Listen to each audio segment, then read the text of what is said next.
Hello, my name is Marcus. I'm the compiler of a collection of therapy quotes entitled 1001 Windmills of the Mind.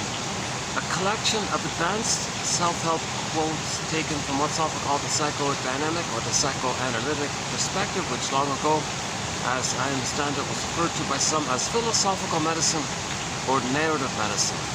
For the love of narrative medicine, to borrow a line from the singer Steve Perry, who has a song called For the Love of Strange Medicine.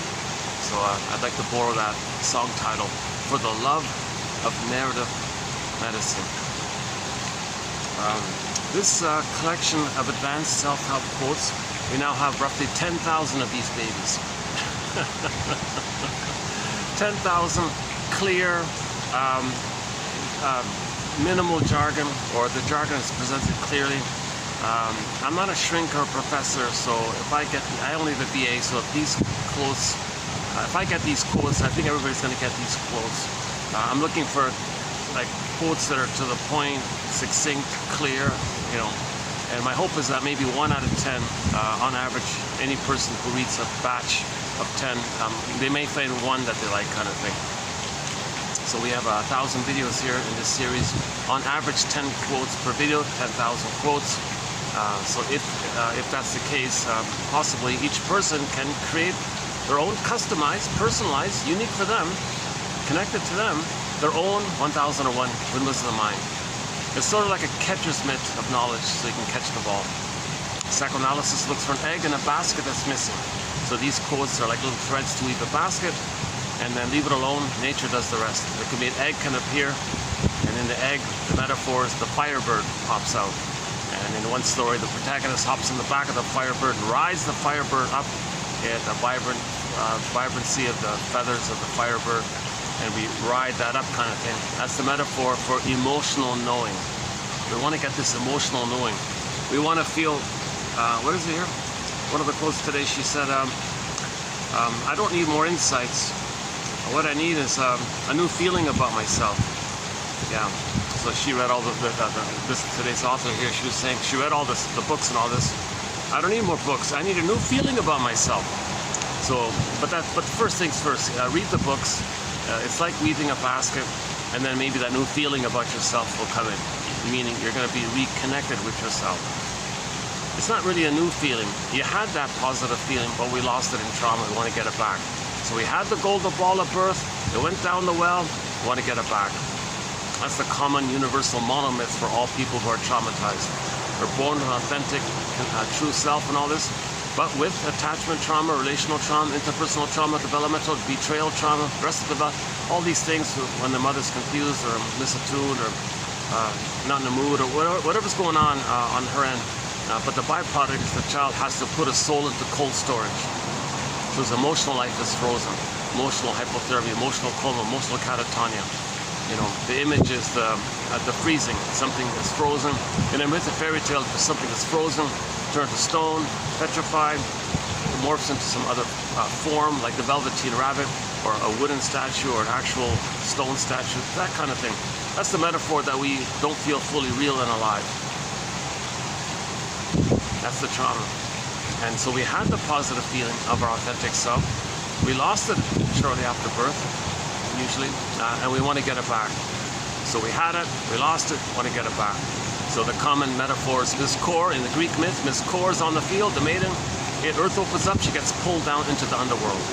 And finally, when she returns, she's called Persephone, and all is good. So we had it, we lost it, want to get it back. Okay, so even in the Disney film Inside Out, the Joey and Santa's characters, they were gone and they came back.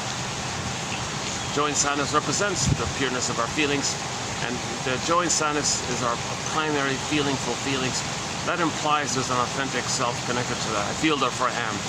You know, in the Iron John story that Robert Bly likes to tell, the embodiment of a person, Iron John, and the feelings part, the golden ball, were both locked in a cage in the forest. And so the protagonist, you know, says, hey, oh my God, where's the key? I want to get back my soul. Where's the key? He learns that the key is under his mother's pillow. The metaphor means that the mother somehow used the baby to meet her unconscious needs. That's sort of the key, like that. And when Robert Bly said, you got to kind of get the key. The mothers usually don't voluntarily give you the key. You know, the one exception is that poem by Anne Sexton, 1960. She gave the key back to her daughter. Well, in the poem's about a woman in her 60s, I think, as I understand it. And she wants to apologize to her adult child in her 40s. She said, "Dear adult child, I see your life is not very happy and all dysfunctional. I'm sorry, I wasn't there for you. I didn't meet your needs. The truth is, quote, I made you to find me." That's the actual line. She apologized, she confessed. She wanted to make amends, help her daughter to heal. She's got to get the truth. The truth will set you free. Daughter, I'm sorry. I expected you to soothe me, comfort me, take care of me, be there for me. And I wanted that support from you. I wanted you to be my mother, in effect, so I can find me. I made you to find me. So that mother was, giving the key back.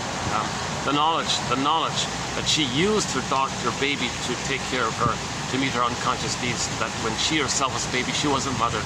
So she used the baby to mother her. So she had the baby and then used the baby, brainwashed the baby to mother her. Very easy, extremely easy for mothers to do. All they got to do is when they have the blissful oneness, the mother and the baby, anytime the child has some initiative for their autonomy, the mother withdraws. Oh yeah, you're going to separate, you're going to be yourself and separate the bond between us, this blissful bond that we have. You're going to separate from me? Oh really? You're going to do that, baby? I'll withdraw my love. Baby freaks out, panics. No, mother, I can't live without you. I'll find. What do you want? I want you to stay in this blissful oneness. I enjoy this. Okay, I'll give up my development. I'll stay in the blissful oneness for you so you can be happy. So I'll give myself up to please you. Oh, good. So she rewards this regression. She rewards this symbiotic dependency and punishes the child's initiative and autonomy. Super simple. Mothers can easily brainwash their babies so that she can continue to use the baby to meet her symbiotic needs that didn't get met for her when she was a baby, to have somebody to see her and have somebody to respond to her and respect her and, make her feel important, etc. That's called the Jocasta style of mothering, when a mother does that. One of our major threads, the Jocasta style of mothering. Others are there to meet the needs of the baby, not the other way around, obviously. So what does the baby do if the mother's doing such a thing? Well, one of these old cunning tales. What does the baby do? He's got a soul, he's got his authentic self, but it's very dangerous with her because she doesn't see it. If the baby's not loved, he feels in immense danger. He feels terrified by her. He needs to feel safe with her. If the mother's like expecting too much from him, and he can't do it, he's so overwhelmed and angry and fear and anger and all this. What does he do with his authentic self? What does he do with his soul? Okay, first things first, as a desperate emergency measure, he puts his soul into cold storage, one person said. He flash freezes his soul into cold storage. So the image is the woolly mammoth and the block of ice up in Siberia. Or it petrifies, or it's like in a coma.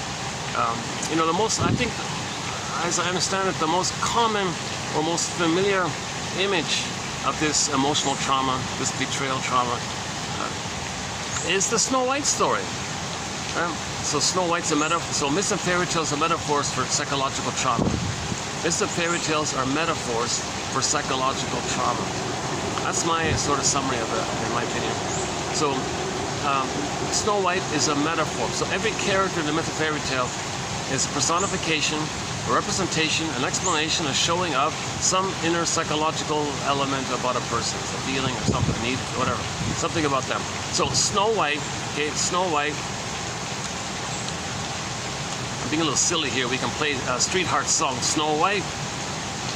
If I had the boombox, I could play Streetheart's song. Kenny Shields is a major musical voice in our soundtrack. He's got a song called Snow White. Actually, that song's not on our sound. It's not really a great song, but he did write a song called Snow White.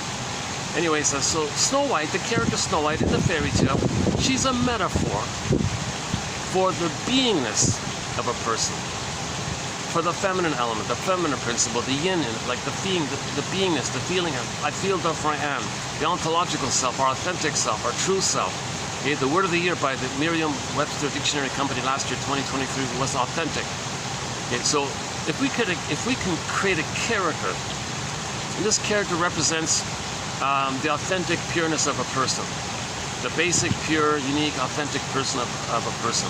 Okay, the story tells us, well, let's create this young lady called, let's call her Snow White or something. Now Snow White is in a coma. She's in a glass box. So you feel disconnected from your beingness because there's a wall there. There's a glass wall there. Now you can see through the glass that you have a beingness. You have a beingness. You can see it there, but you're not connected to it. You don't feel it because there's a glass wall there. Now to boot, the beingness is in a coma, so you're really detached from yourself. So that's one way. I think that's the most common metaphor for attachment trauma. That's, I think, a good summary of what we're dealing with is attachment trauma. The baby must attach to the mother, but if the mother hurts him, that's attachment trauma. So the baby puts the soul into cold storage. Now this theme can be expressed in infinite ways. Okay? Iron John and the golden ball in the cage. Famous core getting pulled down. And Echo becomes a statue. Faithful John in the Faithful John story becomes a statue. Okay? The petrification image, I'm using the sitcom, the Many Lives of Dopey Gillis. There's a character in there called Maynard Krebs, played by a very famous actor. The actor who played Gilligan later on. So before Gilligan, he played a guy named Maynard Krebs. Anyways, that character in that 50s or 60s or whatever it is, 50s, 60s, somewhere in the 50s and the 60s, I think. It ran for like, I don't know, a few seasons or something. Fun kind of show and all that. Anyways, that character, he wasn't the main character. He was sort of like a sidekick character for the main one. But that character, Maynard Krebs, played by Bob Denver, he had this odd habit of collecting petrified frogs, and you'd show it up, and it's kind of like as if to say, help, I feel like this petrified frog. I feel like this. This is an image of how I feel. I feel petrified inside, like dead inside, like numb inside, like stiff inside, like not alive inside, like the poor dead frog. I feel unalive inside. He was kind of like saying, I feel like that, help. It's kind of like a cry for help or something. So he had this habit of collecting them. Somehow uncannily feeling sympathy for it because he relates to it somehow because it feels like that, or the script writers wanted to present the image. That's one way to talk about attachment trauma, not just turning to stone or turning to ice or morphing to some other condition like the Velveteen Rabbit and all that.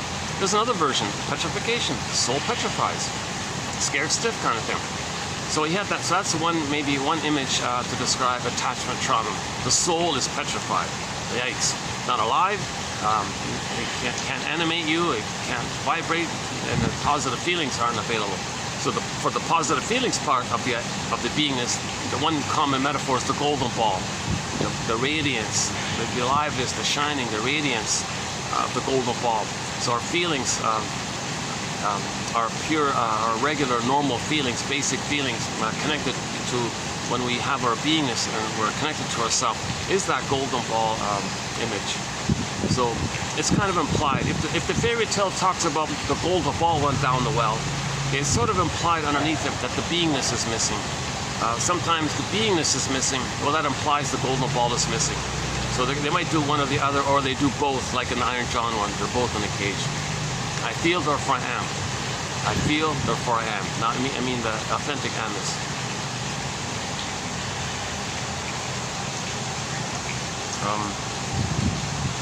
Oh, there's the swan. Hold on a sec. Okay, when he flaps his wings or does something else. Oh, I came here yesterday. Oh my God, the whole place was fully booked. Flowers all over the place. The hard-working staff here said they had to work till 3 in the morning to clean up everything. It went to 3. Well, it went that late, I guess. So they worked really hard. So yesterday I came here, big sign, fully booked. And the wedding guests even brought in these rented AC, are they there? Yeah, they got a whole bunch of these air conditioning things for the outdoor wedding. It doesn't belong to the restaurant, so I can't use it. I gotta use their basic fans there, that one there. They have a whole bunch of them all over the place. So yeah, big time wedding took place here. But the unique thing about yesterday was it prompted me to find a new venue. So I did find potentially a new venue, a very with a lot of light. It's on the 4th floor of a hotel in the restaurant part, and it's sort of, I think I can use it sort of after the lunch buffet, and the dinner crowd is not too heavy, and it's a big place, so I might be able to do my video in the corner there. That's one good outcome. Why am I telling you this? Who cares? Why would anybody? I guess there's a childlike part of me that wants to share my journey and all this. Yeah, it reminds me of, so we're going to talk about an author by the name of Lucy Freeman. She wrote a very good book called Fight Against Fears. And half of the book is kind of like what I just did. Just sharing her personal anecdotes, her little, her little job assignments, and her little interactions with her family and little holiday outings. Like half the book sort of her sharing and her, just wanting to share that kind of thing, to be seen, understood, and self-process, that kind of thing. So yeah, so stay tuned. In this video, we'll be doing part 2 of 2822. Yeah, this one right here. Mostly from this book called Fight Against Fears. A very good self-help book. Oh my God, this is an excellent self-help book. 51 or 52, I forgot. In the early 50s. In the early 50s, a well-known journalist. She's not a shrink. She's not a shrink. She's not a doctor, nothing like that. She studied writing and all, journalism or something. And she mainly worked as a journalist for a big newspaper, a famous newspaper. And then she went into therapy at midlife or something. I'm not even sure how old she was. Didn't really say clearly. So she did a 5-year analysis with the famous shrink at the time. I'm still trying to figure out who the shrink is she's talking about. I first thought, is it one of them? Is it the Menninger guy, like the older brother of Menninger, the two Menningers, the younger, the older? I thought maybe it might be him, but the way she describes him, maybe not. Then I thought she talks about him as being a very warm, accepting, kind of patient, and is she talking about Mr. Carl Rogers, the famous Carl Rogers? I thought about that, but no, something she said didn't link it to that. So I have no idea who her shrink was. So her book. What I mean is her book is her report, basically, or half of the book is her report, sharing her experience of her 5-year process with the shrink guy, and she describes it in a very encouraging way. Like I thought, oh my God, who is this guy? I want to read his book. My goodness.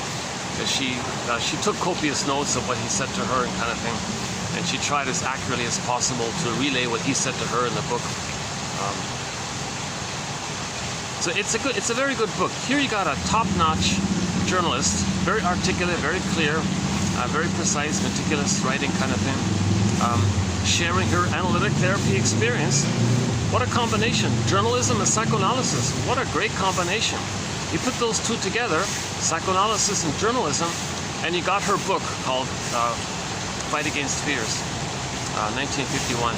That was her first book. She went on to write another 77 books or something. On Wikipedia, it said she wrote 78 books in her lifetime. I couldn't believe it. Not all on psychoanalysis, though. Mostly novels and mostly nonfiction, but this one is sort of her personal memoir and her therapy process. So I talked a little bit about her already in previous in recent videos. So we'll continue here, and I'm thinking that we might be able to do one more video of her work. So that's in the pipeline, kind of thing. So stay tuned.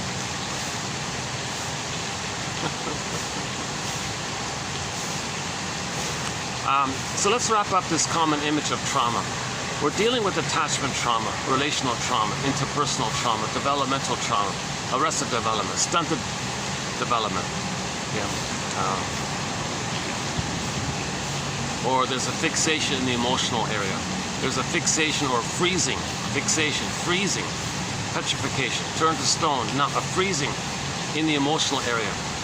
So that's a key, that's our embodiment, that's our home within, that's our sense of self, that's our ontological self, that's where our basic primary feelings are. We live to the extent that we feel. Pleasure is there, joy is there, sadness is there, the ability to more losses, empathy, affection, tenderness, the whole spectrum of the basic primary feelings. The whole feeling self. The golden ball is the whole feeling self. And the whole feeling self went down the well. What do you got left? What does a person have left? Well, what happens is when the soul is frozen, okay, there's a huge panic that takes place. What takes place?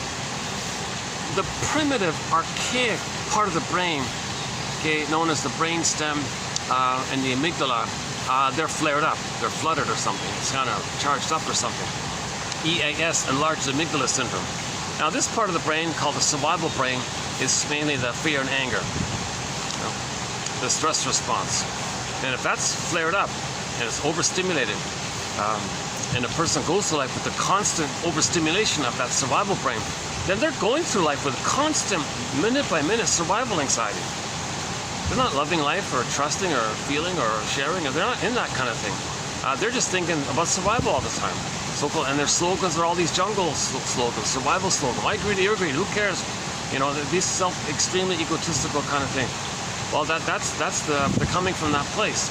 Okay? So when there's trauma, the soul freezes and the primitive brain flares up. So we got three brains. The famous triune brain, the brain with three parts, the 3-in-1 brain. Oh, yeah, let's let these people out.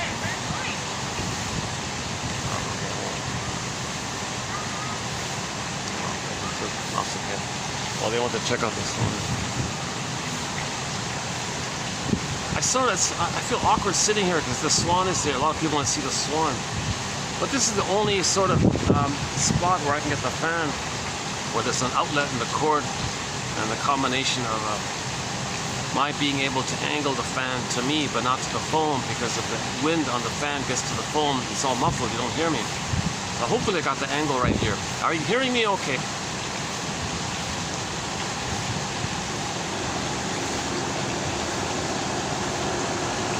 I'll try to catch the swan when he flaps his wings. It's quite a sight. It's a nice sight, yeah. Oh, the swan must have been very busy entertaining a couple of hundred people in the wedding. He's probably oblivious to the bird brain. Probably oblivious to it or something.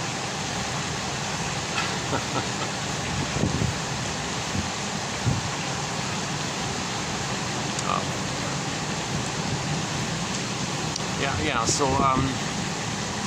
yes, even though our authentic self can be frozen, all this.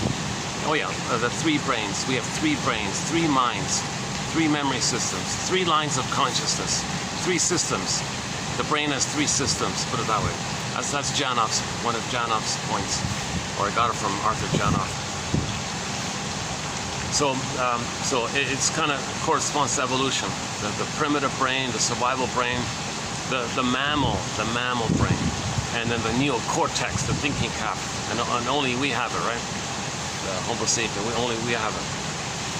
And we're all that one Homo sapien, so we're the only ones with that consciousness, the thinking cap, right? So the first brain, the language is visceral and sensations. It's confusing because people do refer to fear and anger as emotions or feelings. But technically, they're more like adrenaline, secretion of adrenaline glands, and cortisol, and noradrenaline, adrenaline, or whatever, and it affects your physiology. So you might have shallow breathing and poor blood circulation, or you might sweat too much or something, or you might, affect your pressure, blood pressure. It's bodily, physiological reactions. That's the language of the survival brain. So they're not technically kind of like feelings like that. They're a class of feelings called sensations, visceral sensations. So a class of feelings we can call visceral sensations. That's the first brain. Some people nickname it the crocodile brain, okay, the lizard brain, the dinosaur brain, the pig. Janoff likes to call it the salamander brain. So this brain, like those animals, they only care about survival, the instinct of survival and reproduction. They're cold-blooded, they just want to survive and reproduce. No love, no communication, no warmth, no feeling, no hugs, no jokes, nothing about life, no family, no real feelings, nothing like that. There's no feelings. That's the primitive, archaic part of the brain. Now it keeps the person safe. So, right, so if there's like an earthquake, you got to run. So that kind of thing. So we got the survival brain. But millions and millions or billions or whatever years it is, we became from the mammal to the Homo sapien. So we call that the feeling brain, like the embodiment. We're mammals, like mammals, right? So the second brain is the feeling brain, the feeling mind, the feeling brain. So there's your joy, okay, the serene, inexhaustible fullness of being. Now from that second embodiment, it means you're going to be embodied. If you're embodied, you have your beingness. If you have your beingness, you have the serene, inexhaustible feeling there, this peaceful, calm, pleasant feeling. And that's the main animating emotion of our beingness. That's the main normal feeling for Homo sapien, for us, is a pleasant feeling, a calm, pleasant, easygoing, relaxed, friendly, warm kind of feeling. What's that? I try not to get people in the camera, but sometimes maybe I can turn around or something. Let's let this family do their thing, and I'll come back. I can handle without the fan for about 5 minutes, and I'll start to sweat again. Hold on a sec.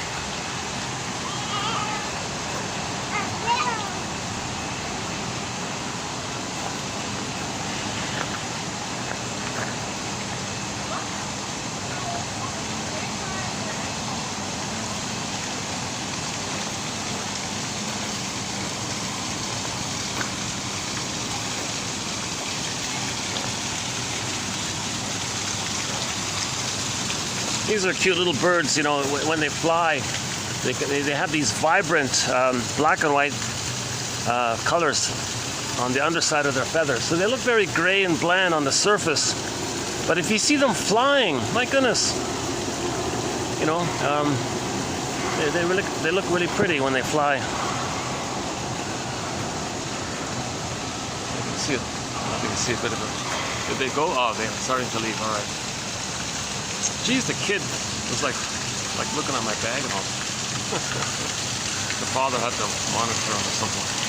If the father didn't monitor the kid, he probably would have taken my bag. Hey, look what I found. What did he find? Some empty juice carton, and a towel. Look what I found. An empty juice carton. And some guy's towel. What else? That's about it. Yeah, that's it.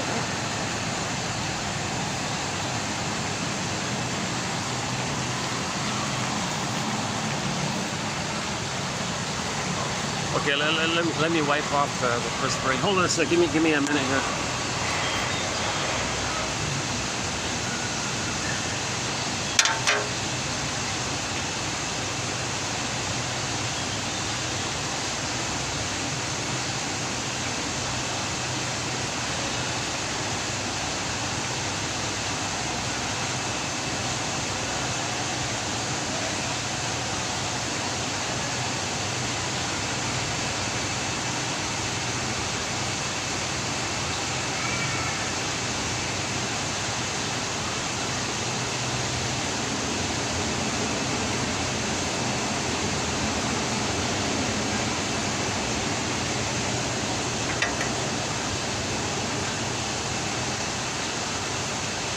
By the way, for the price of half a coffee, showing up here.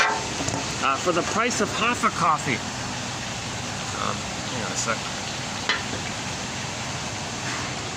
Yeah. So for a minimal admin fee, approximately for the price of half a cup of coffee, one can get this encyclopedia of insights.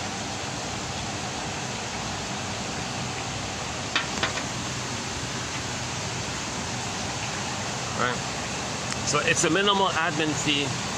The link is there, and you'll get these 10,000 babies. Basically 2,000 pages like this. So imagine this page times 2,000. It's a virtual encyclopedia, and many of these are very hard to find quotes. They come from printed books which haven't been digitized. Many of the quotes come from digitized books, but those books have since been removed or withdrawn for some reason.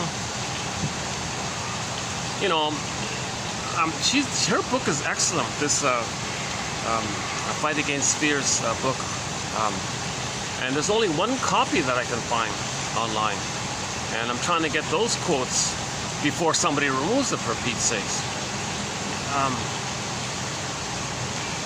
Like she's passing along the gems of her, one of the top shrinks at that time. You know, she's a wealthy 1% family kind of person. So that's how she was able to go to him, all this. But he sounded like an amazing shrink by the way she describes him. And some of the things he said, yeah, we have it here. Huh? So I'm gonna make sure I pluck out the best parts from that book before somebody removes it. But you'll have it in our collection, and that's the case with many of the quotes. They're hard to find quotes overall. Some are easy to find, some are hard to find. But whatever the case is, 1 out of 10, my belief is, my sincere hope is that you might like. Meaning it'll give you a little aha, a little inspiration, a little cognitive insight, a little encouragement. It puts you on the right path, helps you to reconnect with yourself. If you reconnect with yourself, if you're kind of connecting with yourself, you're feeling more whole. Wholeness and healing and wholeness. We want to feel whole with ourselves. See, if the emotional life, if the authentic self is frozen, then the rest of us can still develop. Cognitively and physically, we can still grow up and become the adult that we become. So we can still develop in other ways, physically and cognitively, meaning you can still get 10 PhDs and 10 medals, 10 awards, write 10 hit songs, 10 whatever, so on. So that's but we're missing something. We're missing our sense of home, our embodiment. Kristen Wilson says, if you're not in your body, you're not making sense. Literally, she says, because it's disembodied discourse that causes all these problems. You don't have your sense of self. You don't have your yin, your feminine element, your feminine principle, your connection to yourself, your beingness. You don't have your beingness. Snow White is in a coma. You don't have that. You're not able to do what's called inside out. From your beingness, your doingness is normal. Inside out. You want to live like from a kind of inside out perspective, where you have your authentic inside, and when you have your authentic inside, you have your feelings. And if you have your feelings, then your behavior is ethical and moral and virtuous and normal. It's normal. It's adult-like. It's caring, and so on. If you have your beingness. If you don't have your beingness, then you do the outside in. You're not making sense outside in. Really, something on the outside is going to change your trauma from the nursery to get you your authentic self? Not making sense. And you keep on repeating it again and again, hoping that something on the outside can correct your trauma, can take you back in a time machine and change what happened. Or you think you're still in the past, so something in the present can be the good mother that you needed back in the past. It's not making sense anymore. So Kristen Wilson, yeah, a very good speech of hers called Ooh My Soul or Oh My Soul, either way. I've played it a few times in this series here. It's about a 10-minute speech, excellent speech. That's one of her lines in there. If you're not making sense, if you're not in your body, hang on a sec. I just saw a very quick-moving squirrel. I thought I might catch him for a moment. Oh yeah, sometimes the squirrels, they do these huge leaps, like monkeys almost. Right? They can leap across the trees.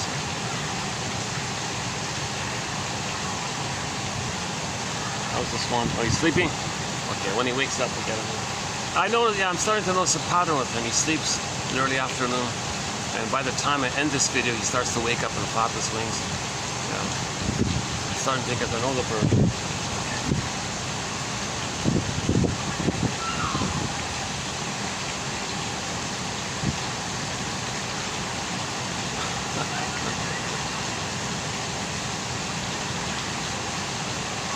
Actually, I had just a funny moment. I'm being a little.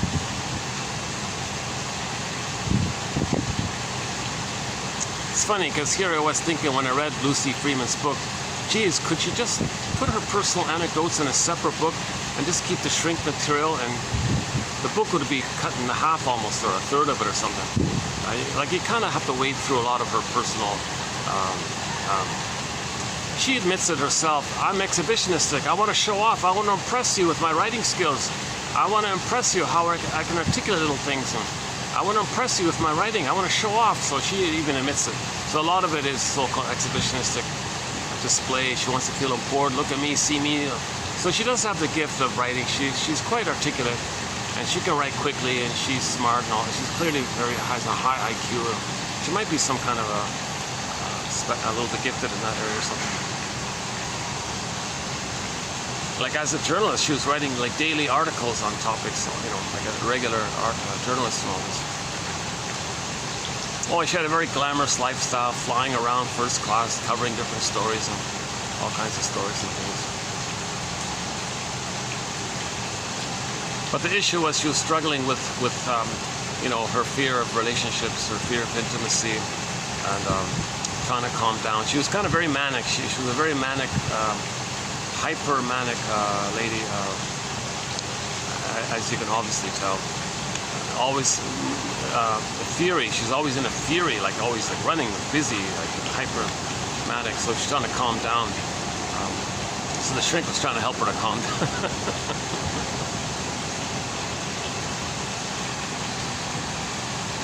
And that's the fight against fear, because she's always afraid, in a fear mode. If you're always running, you're kind of like afraid of it, right? So that's what the shrink said. Your fury, your flutter of activity, it's coming from a kind of a basic fear here. Oh yeah, the shrink said to her, in your work, you ask people all these good why questions. Why this? Why this? Why? Like she's like a detective, almost like a journalist. Why this? Why this?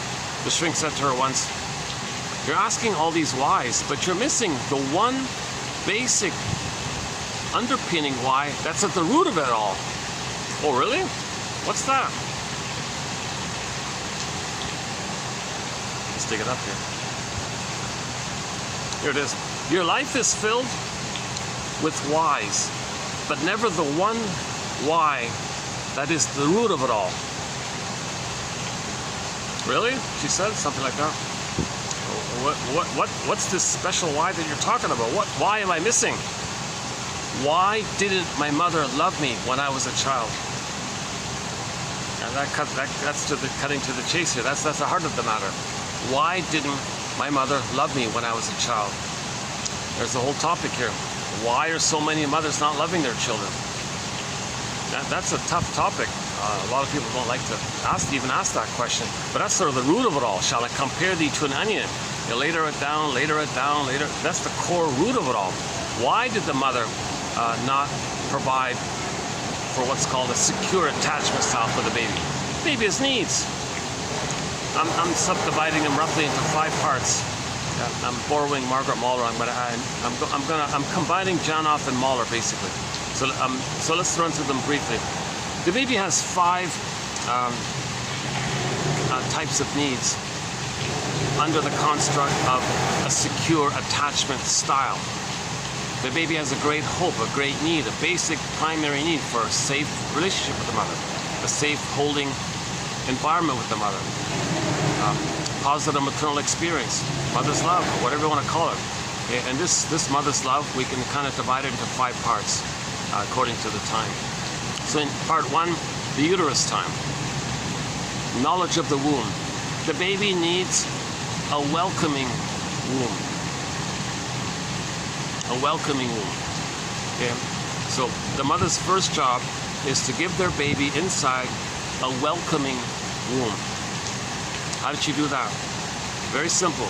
No smoking, no drinking, no violent movies, or no intense arguments, or don't go to a heavy metal concert, no overly stressful activities, and no pills, or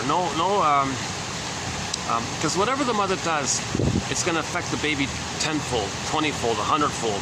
You got to kind of think of it like that. And a lot of people say, don't buy this placenta barrier too much. Don't put too much faith that the placenta is going to buffer everything. A lot of what the mother does is going to affect the baby inside.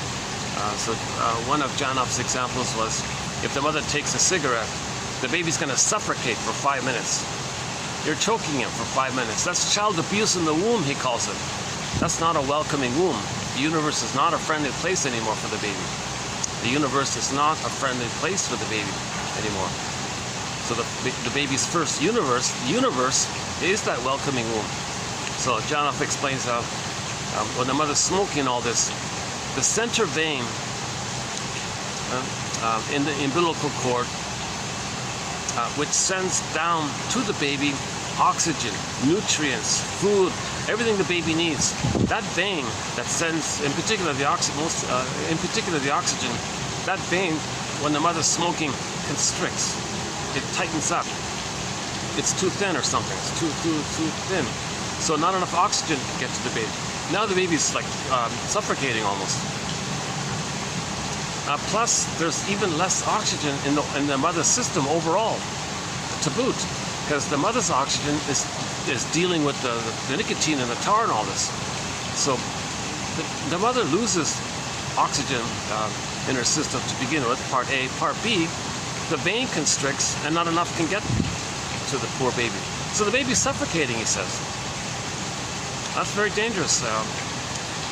You know, if the mother drinks alcohol and all this, okay, that's going to overstimulate. That's the baby's.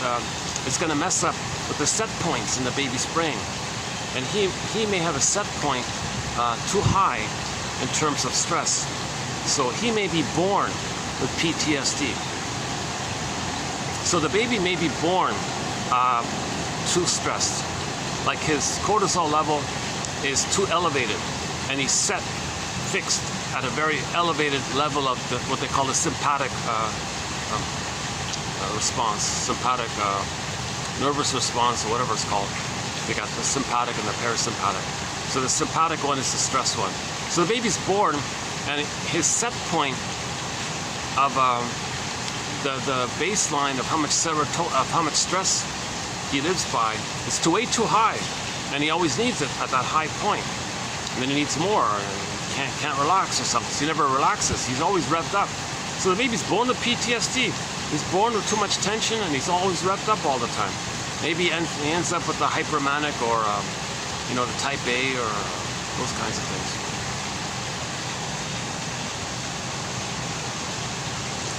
Or some babies respond in the flip way, where the baby says, well, I don't want to rev up too much. I don't want to be revved up like this.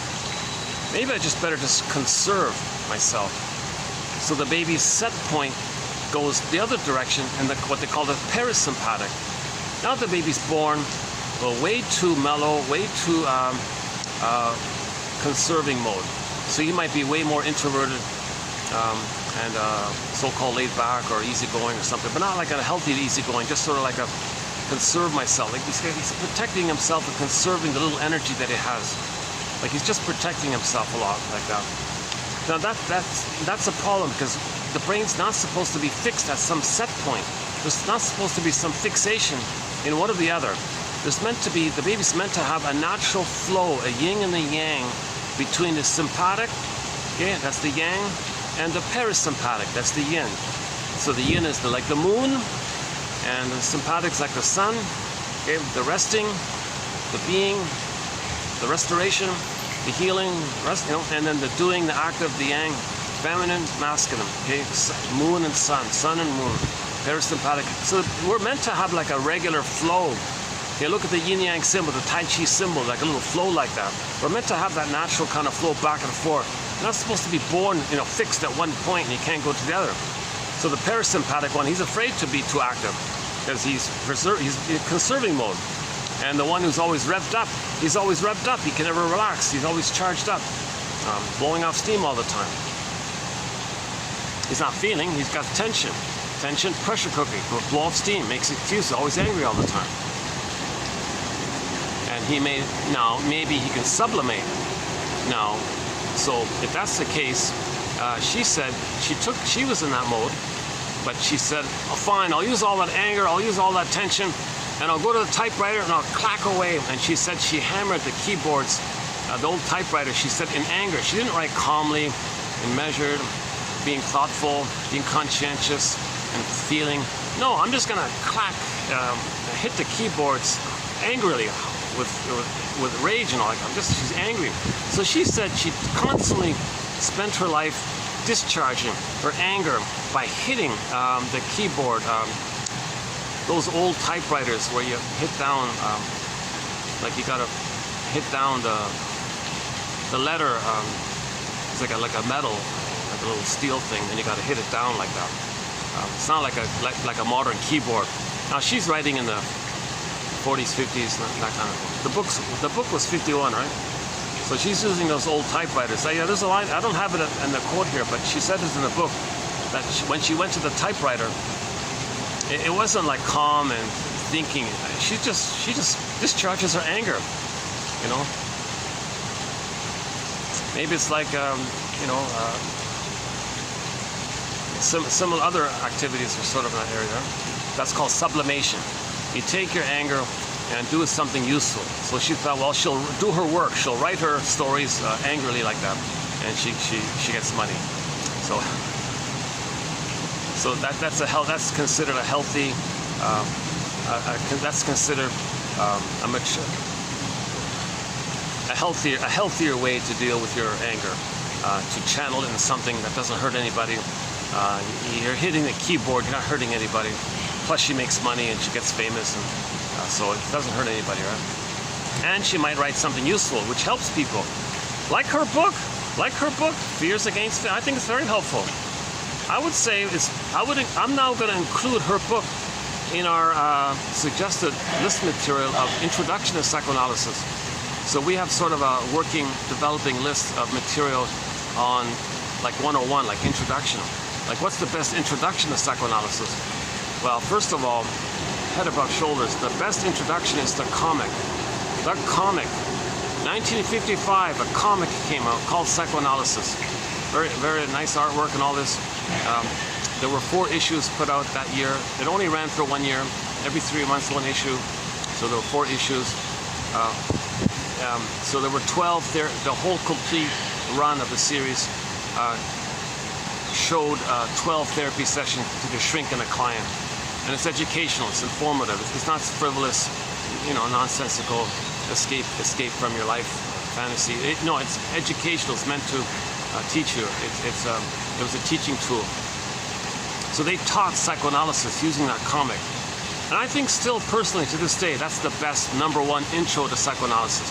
They talk about, you name it, they talk about the family systems theory, like the Murray Bowen, the escape. So they talk about scapegoating. They talk about repetition compulsion, transfer, self-defeating behavior, projection, the womanizer, the Don Juan syndrome, okay, the womanizer guy, overeating, separation anxiety, and a few other points in there.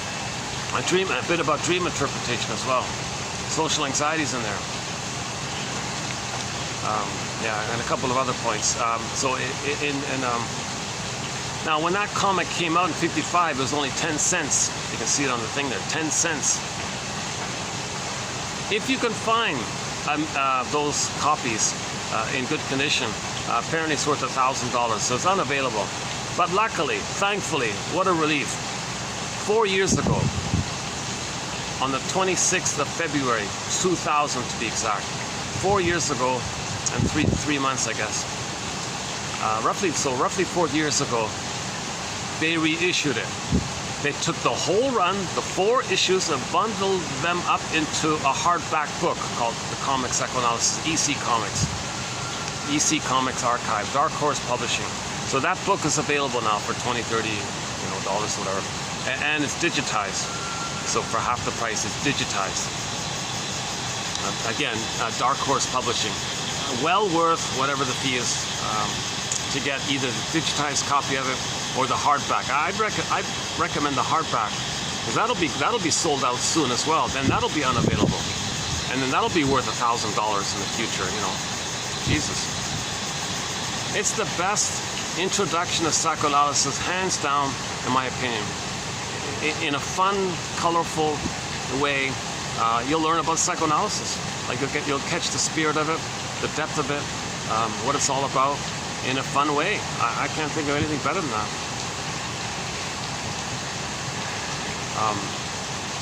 So I won't run through the whole list, but I'm going to add Lucy Freeman's book called Fight Against Fears.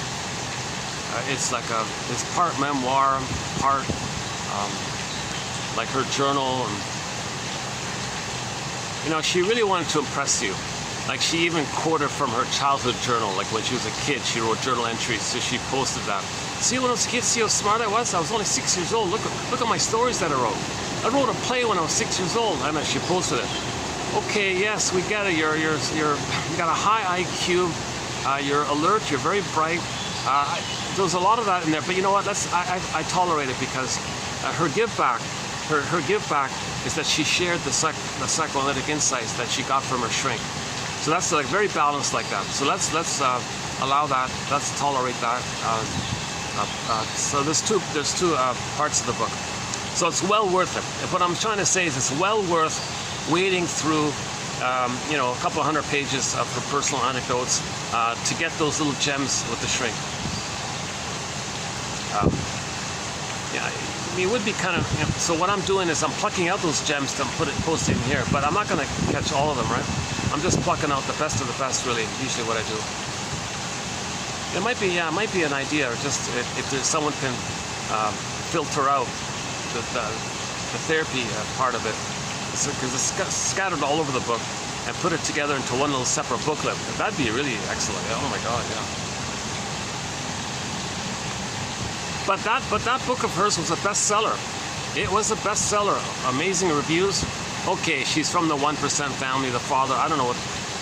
She grew up on a mansion. Like, the family is a mansion, 100-acre mansion with orchards and like forests and things. 100 acres there, and all these servants and maids and gardeners, the whole shebang, and yachts and fancy cars and elite education and whatever. You know, what was a 48 room, what did she say, a 40-room mansion or something, in a prime area and all this.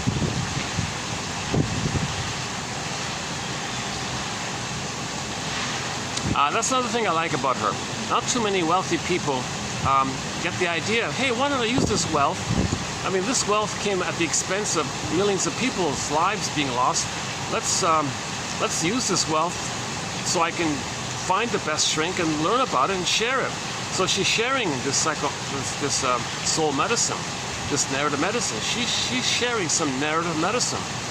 So fine, put up with her little anecdotes about her little misunderstandings with her high school boyfriend or whatever.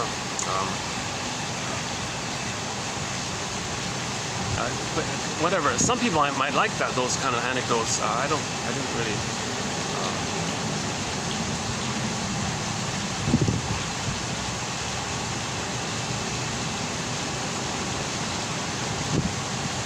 Let's see here. I'm doing the same thing. See, I'm projecting a little bit because I include some of my own personal anecdotes once in a while, and I have a lot of anxiety when I speak. And I think she shows her anxiety when she writes by telling all these little stories. Please like me. Please be impressed with me. Please think well of me. Let me impress you with this. That's part of her anxiety. So I have anxiety. So she has anxiety. So I think you got to kind of weigh it a bit and tolerate the ambivalence. And are you willing to forgive the person, the author, or yours truly, for example, for the anxiety to learn the material.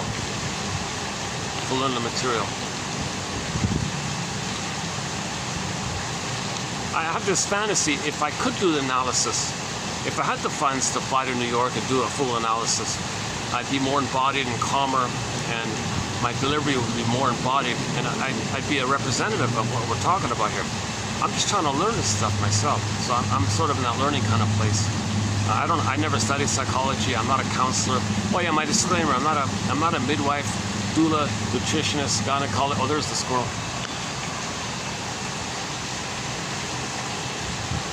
Somebody said squirrels are rats with good PR. Oh, I just missed the leap. Oh, he did a leap. He leaped from the top of the ledge there, the fence there, way up to the top of it, halfway up the tree. He's already up the tree there. Oh, I missed the leap, yeah. I wonder if he can fly too.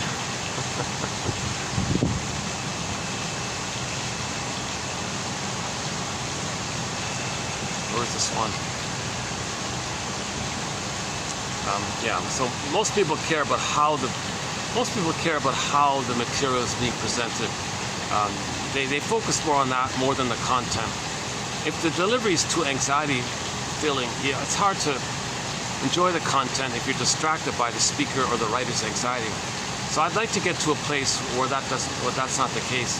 So my give back is that if you click the more link, you'll get the quotes below.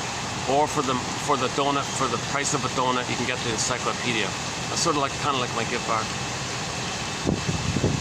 Plus these videos give me a chance to post the quotes and make the encyclopedia available.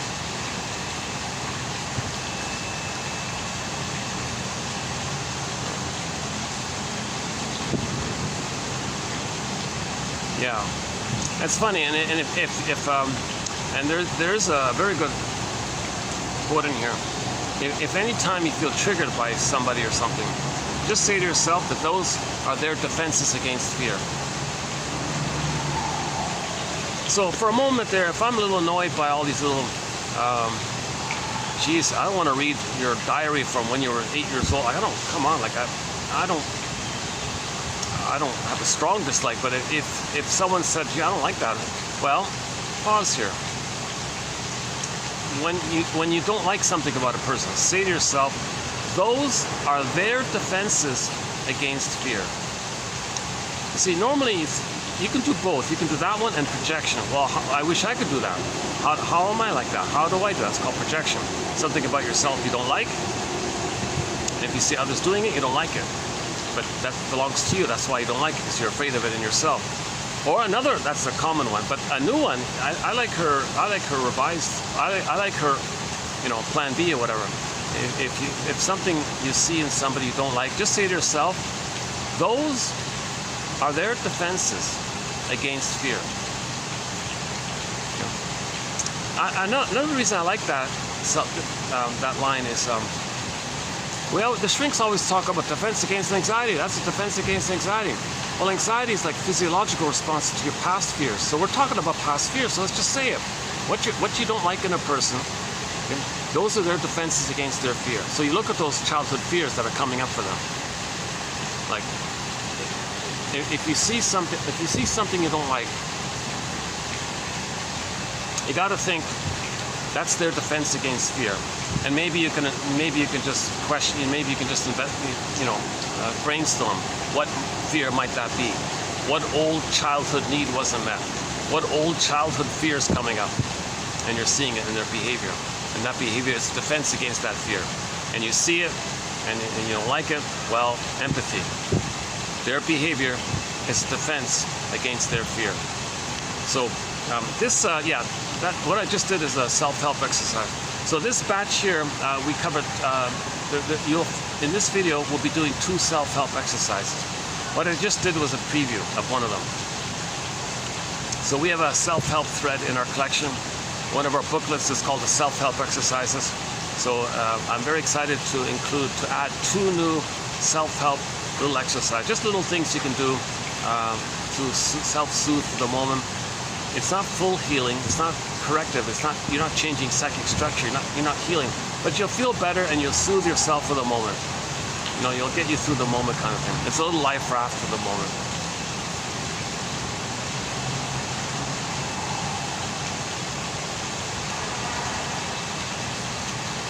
Yeah, so if, my example, the other video was the sidewalk hog, the bully on the sidewalk, right? And yeah, kind of like, so you don't like the person monopolizing, like, why don't you share the pathway, lots of space here, what do you gotta, like, kind of, lean over and into the other person's space, like, why don't you just, like, lean a little left, all lean a little left, right, and share, pass, what's with this bombastic fear, like, what's this huge fear of yours? Well, that bombastic, controlling, angry fear, so anger is when there's too much fear.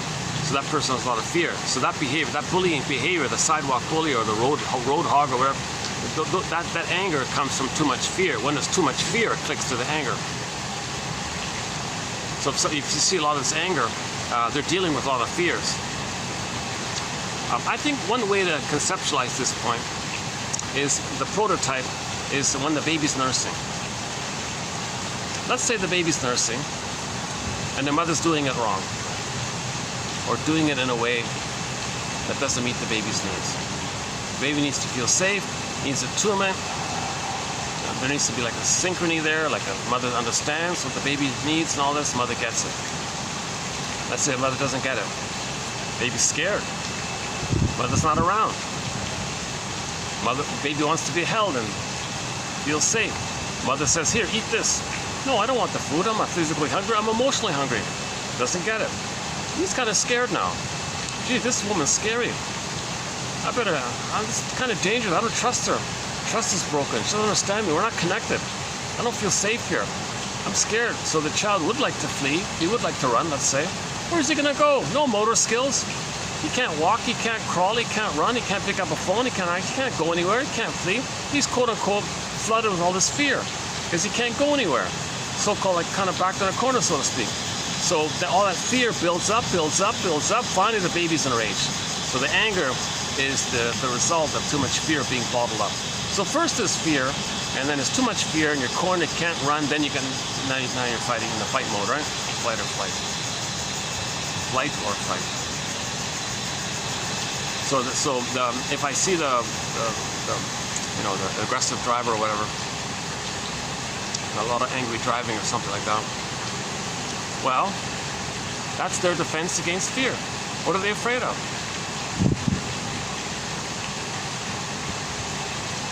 That they won't have their space, or they won't have. They're afraid of being rejected. They're afraid that they won't be welcome. That's a lot of fear like that. If the baby has this immense fear that they're rejected and not welcome, they might be enraged like that. And that's the prototype. They may be going. That's the imprint, the stencil. They might be going by that script all the time. Okay, I'll come back. I'll come back to the self-help. I'm still kind of working on it myself, to tell you the truth. I mentioned it yesterday. I fumbled a little bit. I want to see how it goes this time around.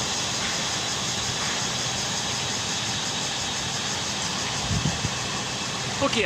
You know what? In the last video, 21, I did sort of a brief introduction to some of the main points about repetition, compulsion, transference, Edmund-Burger's theory about the record, the stingers and the clingers, the double think, identification with the aggressor, the attachment theory. I did some of the basic points in the last video. Maybe I'll just refer you to the last video, 21, for that kind of introduction. In most videos, you'll get a kind of introduction to some of the main points here. So can I refer you to any of the previous videos for the past year or whatever, roughly? You'll get that kind of a more full introduction to the record, to the stingers and the clingers. Okay, how does the baby identify with the mother and still fight with her? Emotional triangle, okay, and double think and hocus pocus, and a few other points in there. So yeah, I did that recently. So maybe let me give myself a break. I won't redo the whole thing here. We'll focus more on the quotes in this video here. What's this one? Well, hold on. Let me do a water maintenance here. Hold on a sec. Hang in there. I'm still sweating even though I got the fan, eh? Look at that. Jesus.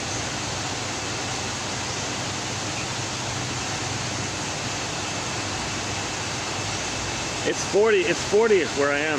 Like it's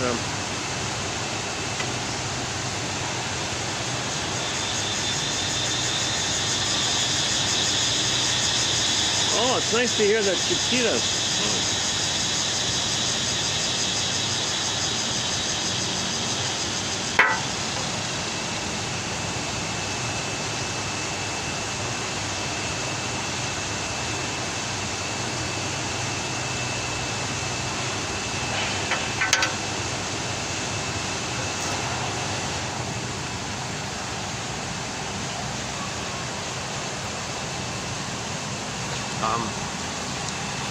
But let's just finish up the basic presenting point here. So earlier we mentioned, oh no, I was talking about the 5 parts of the security. Oh, we can do that part. That's an easy one.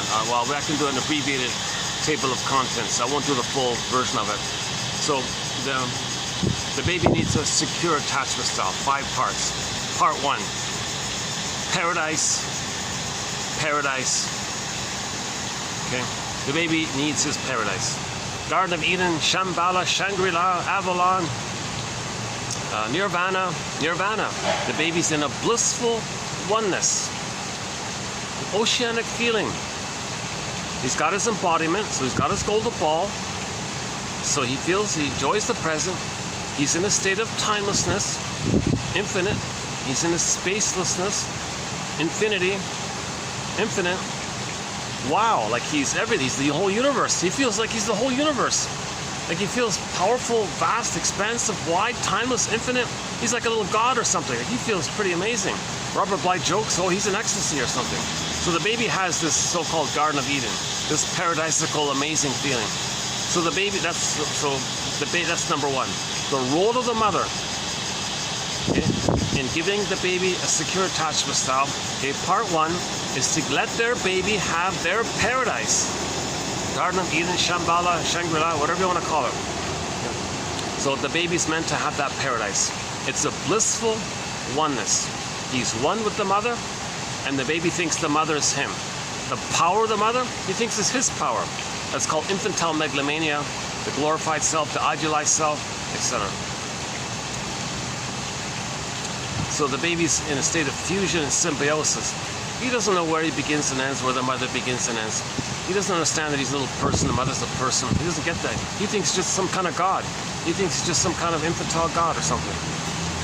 But that's the baby's meant, obviously, to have that. Right? So mothers are not meant to traumatize him during that time. Imagine that if the baby's traumatized during that time. What a pity. Jesus. So no prenatal trauma, no prenatal distress syndrome, no child abuse in the womb, because there is such a thing as knowledge of the womb.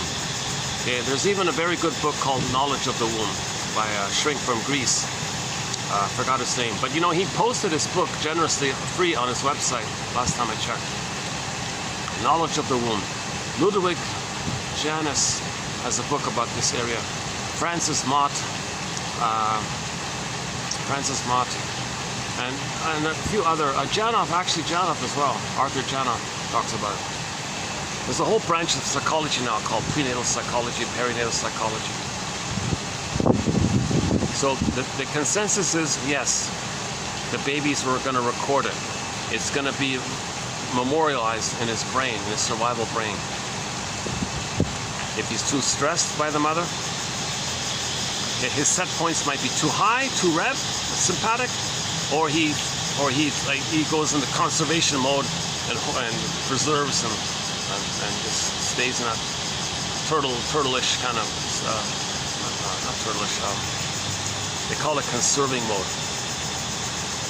So I don't know too much about that kind of physiology, the sympathetic and the parasympathetic, but. So the baby's meant to be born with an ability to flow between active, doing, and being and resting. Calming and resting, restoration, feeling, being active and doing, okay? Kind of like day and night and, you know, sleep, daytime and all that. Not too revved up all the time like the way she describes herself in the book. Constant hyper fury. She said she just rushed through her life all the time. Just like manic running all the time. And she could never relax, kind of thing. It's kind of strange because, you know, I don't fully get the story, really. Obviously, I can't know everything, but it's an excellent book. I'm including her book as in our introduction list. If you want a good introduction to psychoanalysis, there it is. There's one right there. It's called Fight Against Fears by Lucy Freeman, 1951, I think. There might be some new edition, reprinting or something. It sold 1 million copies back then. It got a lot of amazing reviews. I read some of the reviews. They all praised it, a lot of high praise.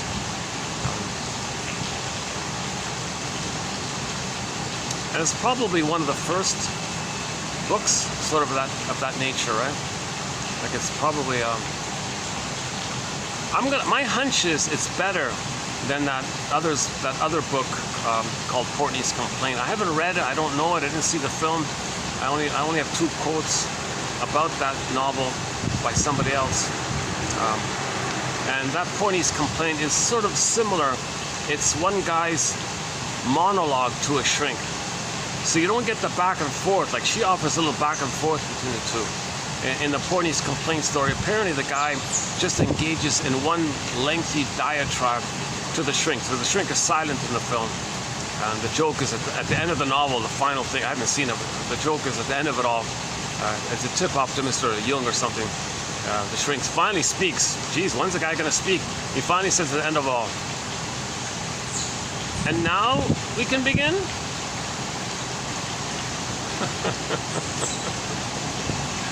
So, like, the hope is that he realizes he's just spinning and BSing and all this. Now we can begin? Do you realize you're BSing all the time? Now can we begin? Okay. But apparently it's insightful, it's well written, a little bit like Lucy Freeman's book. But I got a hunch Freeman's book is better. I got a hunch her book is better. You know, that Portney's Complaint, it was a little bit, the guy had some perversions and stuff, and some disturbance, some out of our zone. We don't really cover that kind of illness like that, a little bit like that. So it got banned in many countries, and schools even ban it. Even today it's banned. You know, it's got all this disturbing kind of, we don't really cover that kind of perversion stuff. Like, I don't really, we have only one quote. If a person cannot feel or have any kind of tenderness or any kind of warmth, the mother never held the baby, the mother never held the baby, like skin to skin, not once. The mother never sung a lullaby to the baby, the mother never comforted the baby, nothing, zilch. They may end up with all these perverted things that he talks about. It's a disturbed way to somehow find some connection, like warm connection, in some kind of angry way, you know, some kind of objectifying way, some kind of angry, objectifying way, something like that. So that book sort of has a lot of that apparently. So I don't want to read it, but apparently it's a big, famous bestseller, and a lot of people talk about it. But I think this one's better. I much prefer. I got a hunch I got a hunch this is much more helpful.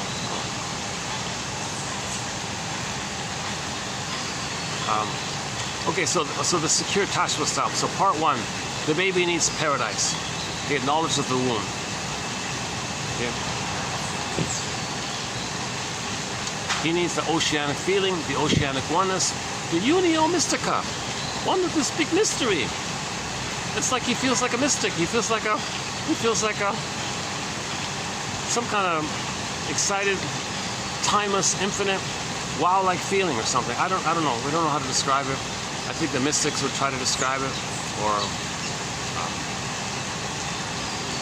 it's a symbiotic thing where you're one with the power. So he's one with the universe. I'm one with the universe. Wow.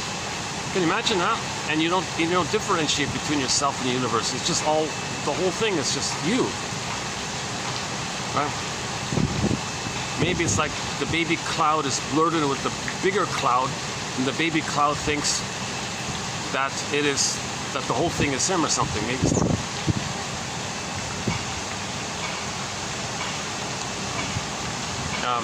yeah, so if the baby thinks everything is him, one question was, could there or might there be any sense of an other, like mother, other? When we say mother, you got to put a dash between the M and the O in the word mother. So when you talk about other, it comes from the mother. So is there any kind of sense of other, like what's not him? Like he thinks everything's him. Is there anything in the universe that maybe he might think is not him? The other, the mother. Grassy, Mott and Grassy and these people think, well, wait a minute, maybe, question mark here, maybe. If he's in paradise and everything's him, maybe, theory is, the baby hears, he doesn't see, right? Everything's audio, right? He hears through the thumping, mother's heartbeat. Maybe he can sense that's other. Okay. Number 2, the cord is pulsating. Okay? He's intimately connected with the cord all the time, so the cord is pulsating. Number 3, there are 3 veins in the cord. One goes straight down, zip, and then 2 spiral up helixly. Okay, for a quick image of this, go to the symbol of the medical profession.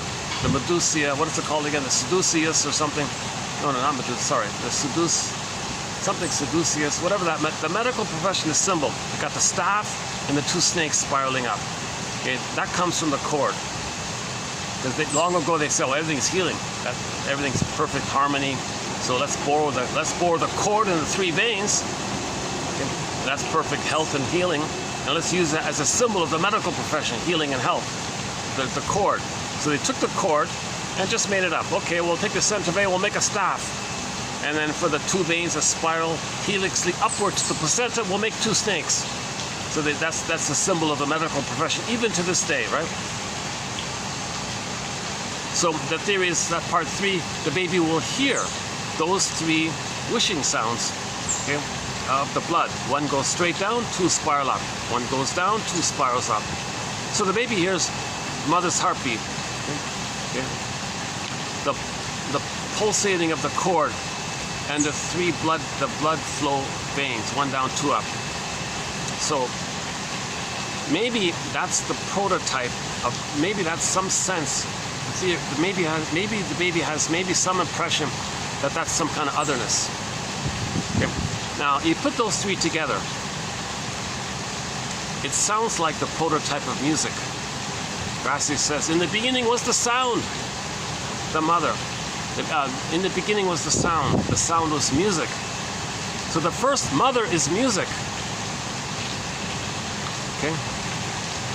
The first mother was music, the musical mother. The first mother is music, Grassi says. So later on, if you hear a drum beat, it'll uncannily remind you of the time when you heard mother's heartbeat.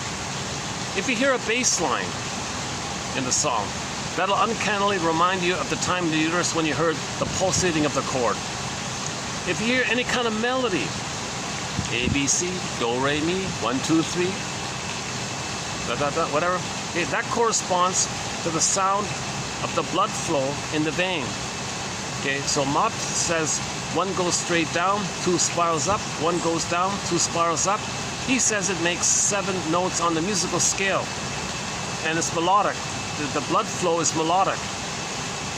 So his theory is those notes on the scale come from the movement of the turning around, all that. A, B, C, do, re, mi, that kind of thing. So if later on, when you hear music, in other words, and it has those 3 elements, or 2 or 1 or whatever, it might remind you of the time when you were in paradise, when you were in heaven, when you were in the Garden of Eden. And when you were in the Garden of Eden, you were in the blissful oneness. You were happy, you were safe, you were in paradise, and that's why people love music. They love music because it reminds them of the safety, paradisical place. They feel relaxed, they feel happy when they hear music. Right? So the first mother is music, he said. Now that's assuming, so just generally speaking, that's assuming he's in a welcoming womb, that the first mother's music. Or let's put it this way, the times, yeah, okay, let's do this. He can have a generally welcoming womb, or he can have a generally unwelcoming womb. Then the mother's a sea monster, not music. Or there could be like both, maybe back and forth. Oh, all right, there's our guest of honor here. Is he coming up? Oh, yeah.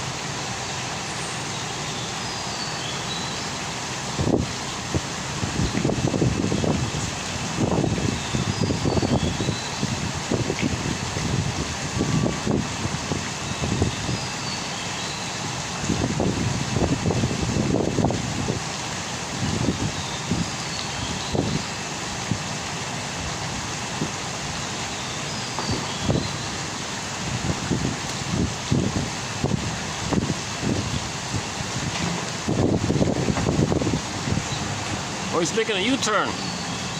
Turning around, huh? He knows I don't have food for him. Sometimes he thinks I have food for him. I don't think he recognizes people. I doubt it.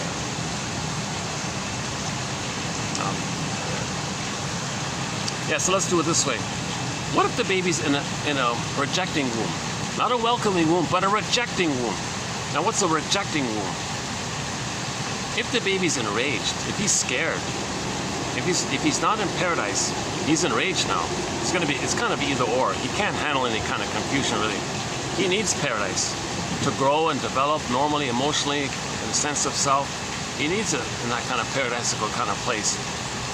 It's not really like he can handle like a little bit of paradise, a little bit of hell. Like he can't really. It's going to be either or kind of thing. So in the rejecting womb, so let's say the mother's taking too much caffeine, too many pills or cigarettes and alcohol or whatever she's doing. Okay. So then, now remember the fear. The baby can't go anywhere. He's afraid, of course. He might be kicking. He might be kicking because he's afraid. You know, one example was that the woman went to a heavy metal concert and the baby inside was kicking. And during the loud booming thing, the child was terrified he was kicking. He was trying to escape. The baby inside was trying to leave the womb. I got to get out of here. This is too booming here. Like this is too much. So the baby was kicking like this. You know what the mother did? Hey everybody, feel here, feel inside. Little Junior inside's going to be a soccer star. All right. Okay, she's hugely misattuned. She's very misattuned. She doesn't even understand. Number one, the baby's in distress. The baby's crying for help. He's afraid. And sometimes the baby, they accidentally kick and twist the cord around them. And the baby's kicking and kicking, trying to get free. And he wants to unravel the cord, but the cord is getting more twisted. Now he's getting less oxygen. He's in hell here. So finally he'll end up enraged. So who's he going to be enraged at? Okay, now if he's in a rejecting womb, we might say that he'll sense, gee, here, there's this cord here, and there's a placenta there. Now we don't see it, but maybe kind of sense it or something. So he may project his rage onto the cord of the placenta. So that's the sea monster. You take the placenta and the cord. In the cord there are 3 veins. Okay? Now in the Odyssey, you see the sea monster, the long necks, the monster with 3 long necks wanting to eat the people. So the baby creates in his imagery, in his mind, that his first mother is a sea monster. Things are wildly exaggerated, right? Can you imagine that? If the baby's in hell inside, he's fighting with the sea monster. Where is his paradise? Heaven or hell, right? He's in hell. The universe is not a friendly place if his mother's a sea monster. And you can see in the Odyssey, Jim Henson, the Muppets guy, he made the sea monster, right, eating the people and all this. That's not literal. The cord inside doesn't want to eat the baby, but the baby has to feel safe and kind of take in the experience, and he's enraged. So this taking in, this so-called interjecting, taking in, incorporating side of the baby that he's in, where he's supposed to receive love, receive safety, receive the paradise. He's supposed to receive. He's kind of taking in, but he's enraged. So if he's in taking in mode, so-called oral, well, pre-oral, but he's taking in, and he's enraged. Now he's one with the sea monster. He's one with the mother. So if he's enraged, the mother's enraged. If he's taking in, the mother's taking in. So the mother's now taking him in, and the mother's enraged. There's the sea monster.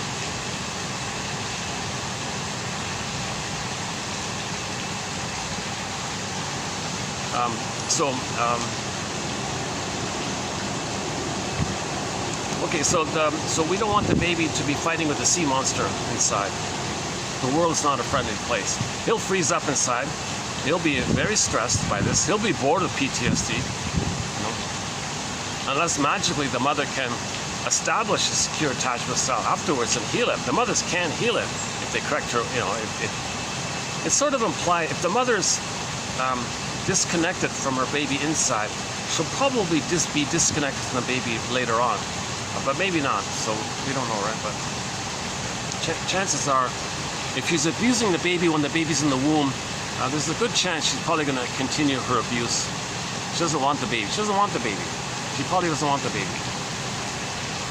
Interrupts her career or something. Who knows? Maybe hopes the baby will.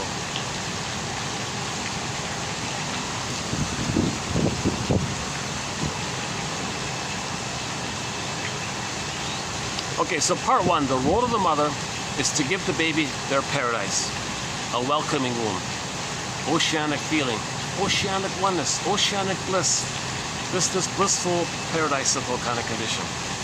And that's number one. Okay, what about number two? Okay, number two, the role of the mother is to do everything possible in preparation for the birth to make sure the baby is not traumatized during the birthing process. Number two. So the baby needs a natural birth. Okay. Le Boyer, 1975, his famous book called Birth Without Violence. And if the mother has an emotional connection with the baby, feels the baby, and there's a back and forth between the baby and the mother inside, she'll know what's going on with the baby, and she'll know what position to take, and she'll know the conditions to create and be in a certain place that allows the maximal chance for the baby to have a natural birth and all this. So for the birthing part, there's a few points here. Let's start with the lotus birth. So ideally, the baby is meant to get a lotus birth. A lotus. Look at the lotus flower, that beautiful flower on the water. You got the stem and the pod. Okay? Baby cord placenta. Try to keep it like that. The baby needs, like, you got to keep it together. The three, keep it together. Baby cord placenta, lotus stem pod. So when the baby's coming out, leave the cord, leave the placenta. Don't mess with it. Just leave it all there. People complain it looks messy. Seriously? Come on. Just put a bed sheet over the cord or whatever if it bothers you. When the baby comes out, okay, I'm not a gynecologist and all this. I'm not a midwife. I'm not a doula. I'm not a, some medical, but just common sense. Just generally speaking, barring a medical emergencies and all this, when the baby comes out, hand the baby directly to the bosom, skin to skin. Leave the mess, leave the muck, leave the hormones, leave the smells, make it whatever's going on. Leave it all there. Just hand the baby directly to the mother's bosom, right? Place him on the front, skin to skin. Don't wash him. Don't remove the cord. Don't put him on a scale. Don't take him away. That's abuse. That's abuse. That's birth trauma. Hand the baby directly to the mother. At the moment of birth, the mother produces a massive amount of bonding hormones, oxytocin, etc.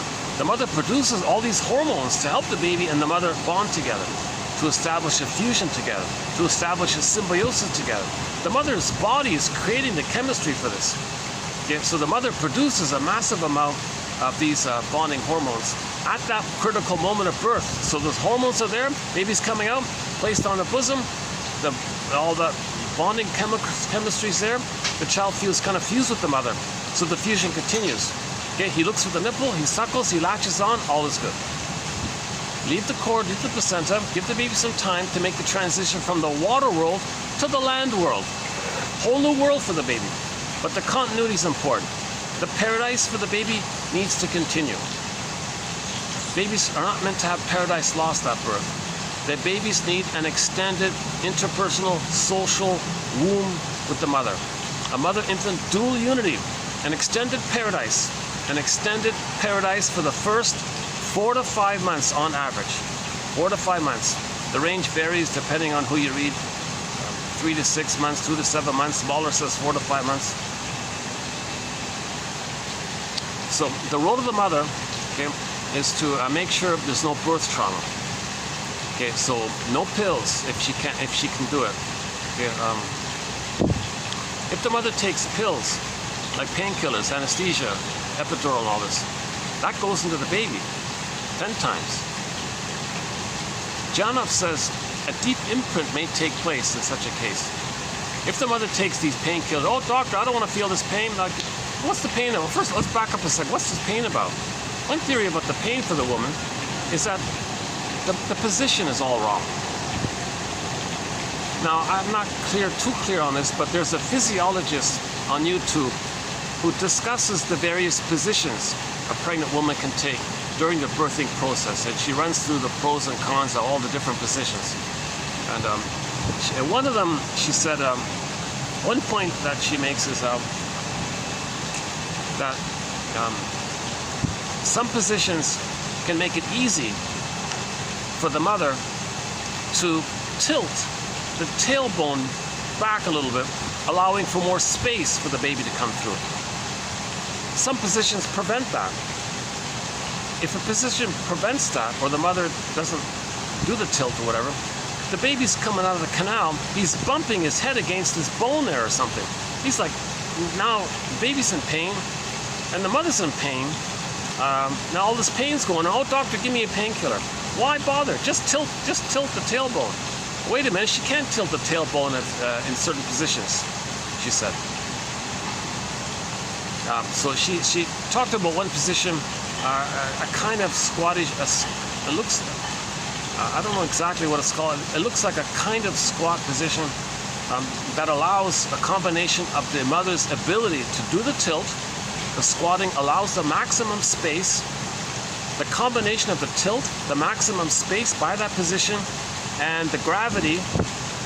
You got the natural gravity with the tilt, with the squatting, allowing the maximum space, and the tilt. Those three factors, she said, allow the best chances for a smooth delivery. And the mother can scoop the baby up to her bosom and leave the cord, leave the placenta. All is good like that. So she didn't need to take painkillers because she wasn't feeling pain. Now what the issue is, so she can prevent this issue of taking painkillers. If she does take anesthesia and painkillers, Janoff says that stuff goes into the baby's brain and he numbs out. Okay? So let's back up a sec here. I highly recommend, okay, we were talking before about the introduction to psychoanalysis. One of the best introductions to psychoanalysis, in my humble opinion, comes from Arthur Janoff. We did 26, I mean the one that I posted, from 2745 to 60. So, pardon me, 70. 2745 to 2770. We did 26 videos. We did 26 videos. Am I talking too stressfully? No. Maybe it's the caffeine. I gotta calm down myself. Here I was complaining about Lucy Freeman being too tense, and here I am being kind of tense, right?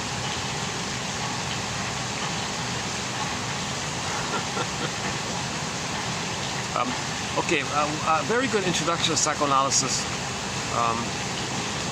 in my humble opinion, are those 26 videos covered in our series here.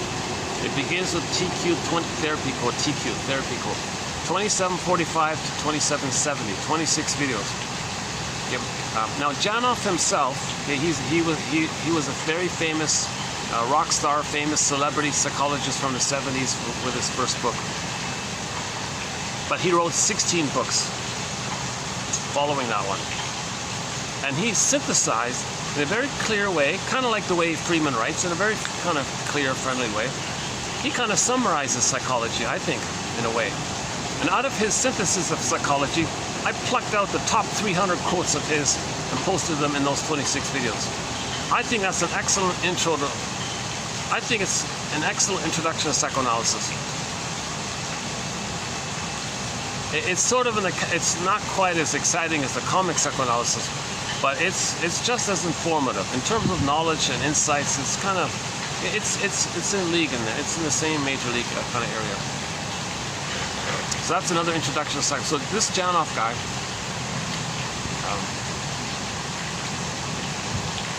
well, I could, yeah. So it took me 26 videos to talk about him. So let's not go down that path.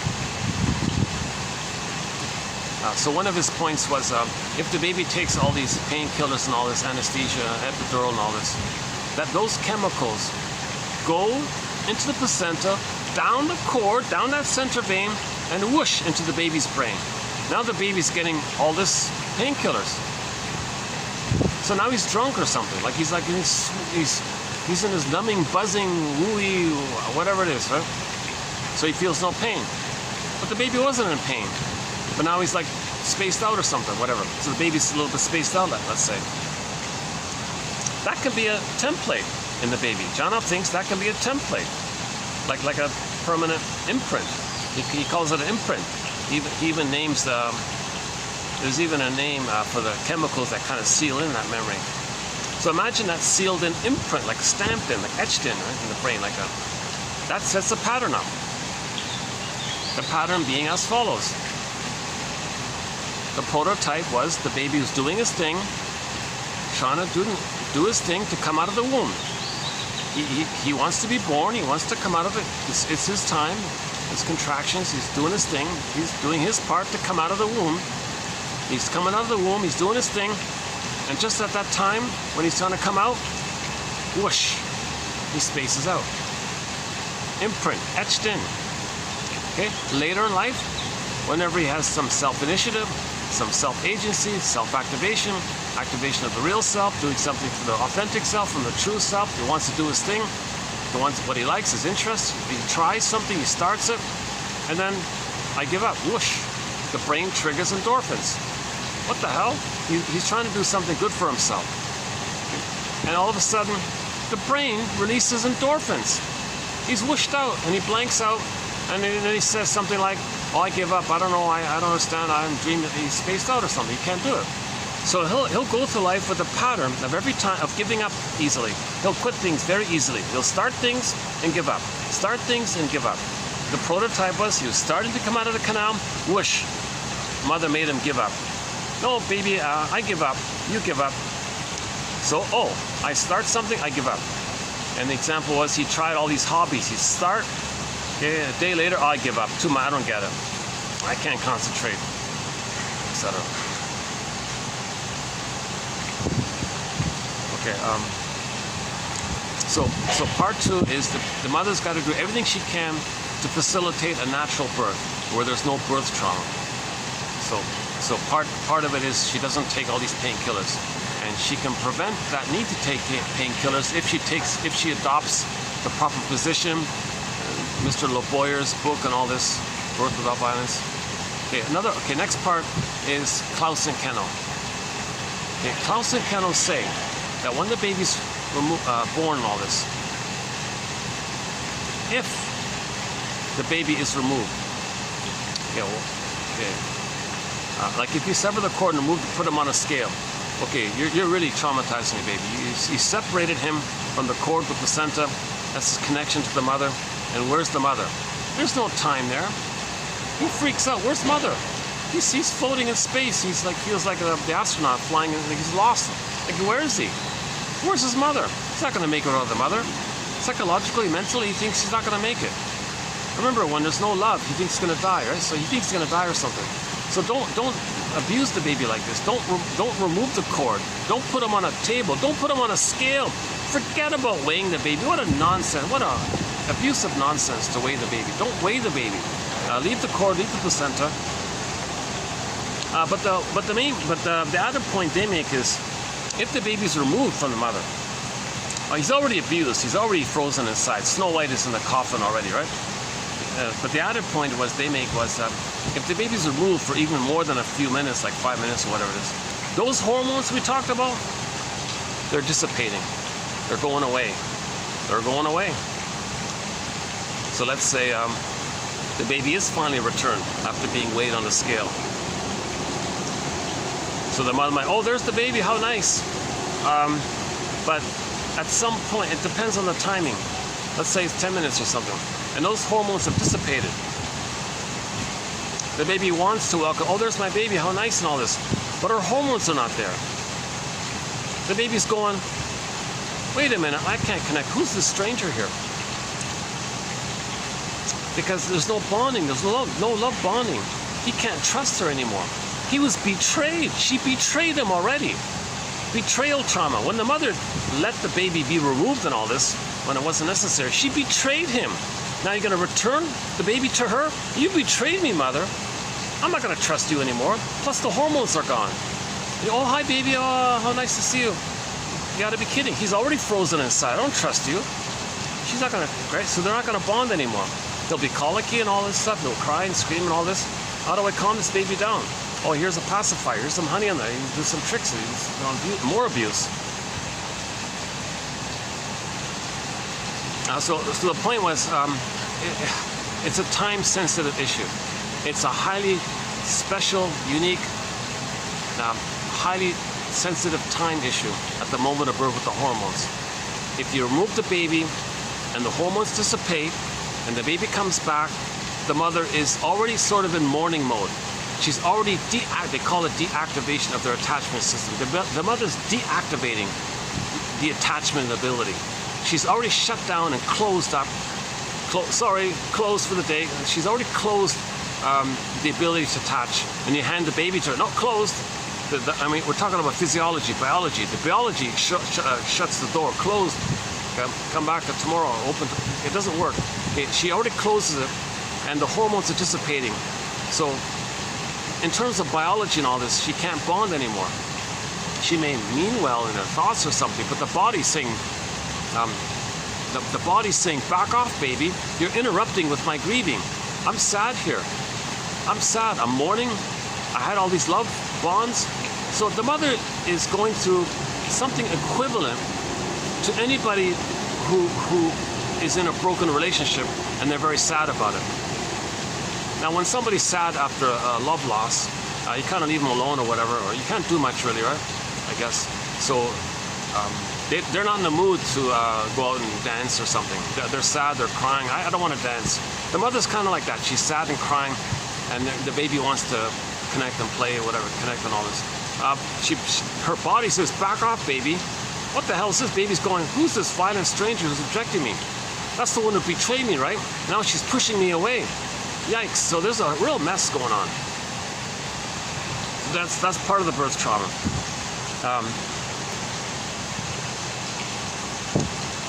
So she can't bond with it. She can't bond and create that attachment.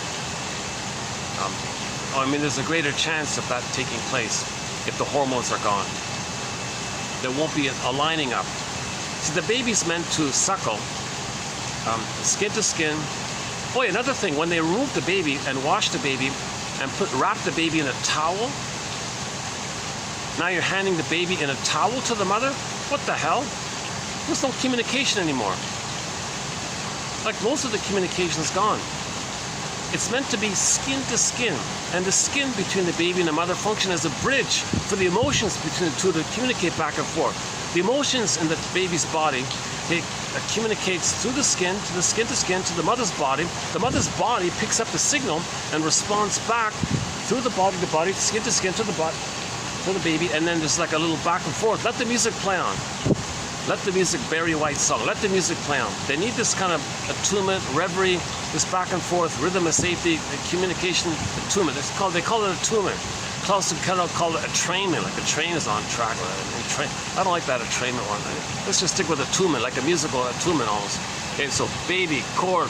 So inside it was baby, cord, placenta, mother, mother, placenta, cord, baby, baby, cord, placenta, mother, do, re, mi, 1, 2, 3, A, B, C, etc.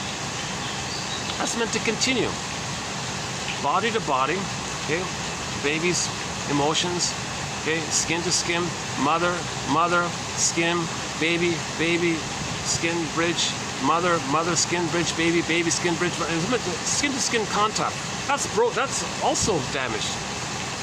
Now, when the suckling part, the baby's meant to suckle, and the nerve lines in the baby, something about his mucosal nerves, are meant to fizzle and line up with the nerves in the breast, to the nipple, to the breast, to the mother, and it's a cable, like almost.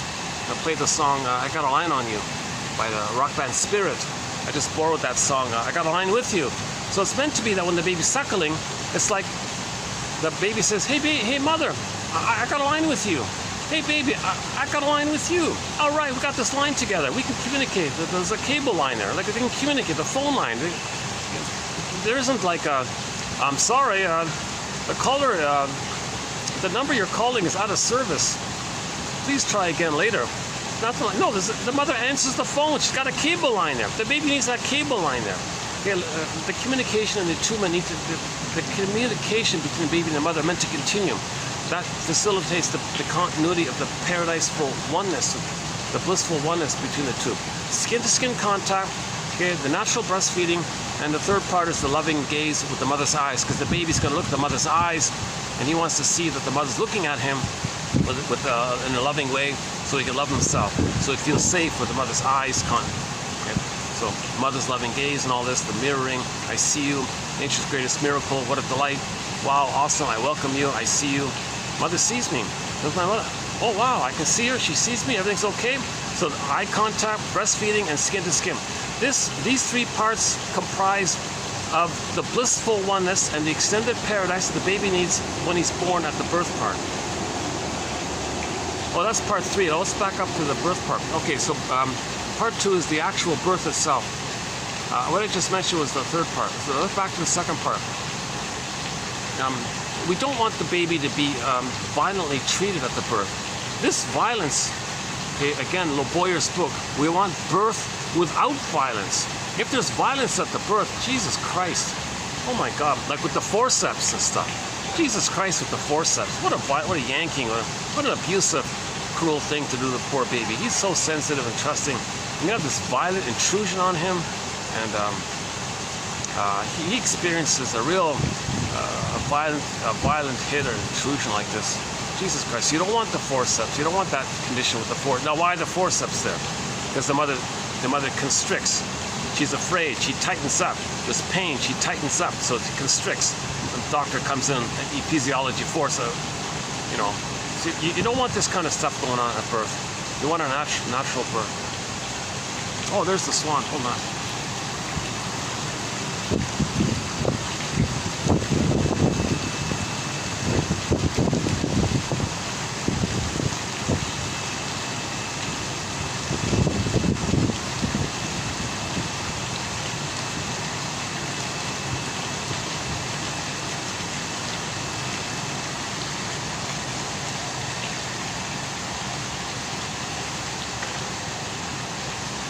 Oh, I guess the rental company, these nice fancy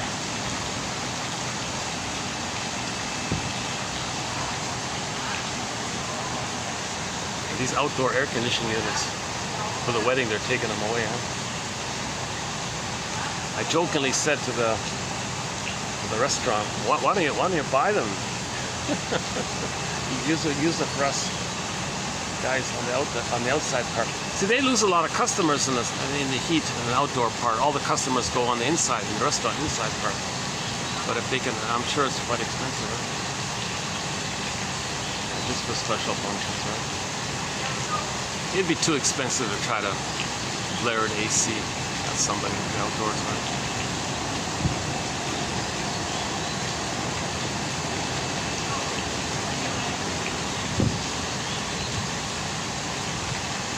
I actually pay a little extra thinking the fan is gonna, the electricity bill with the fan might be a little higher, so I kind of give them a little extra that way.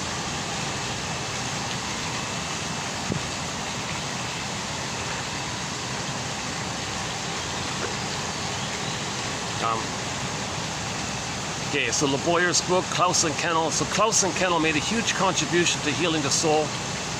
There's a huge write-up.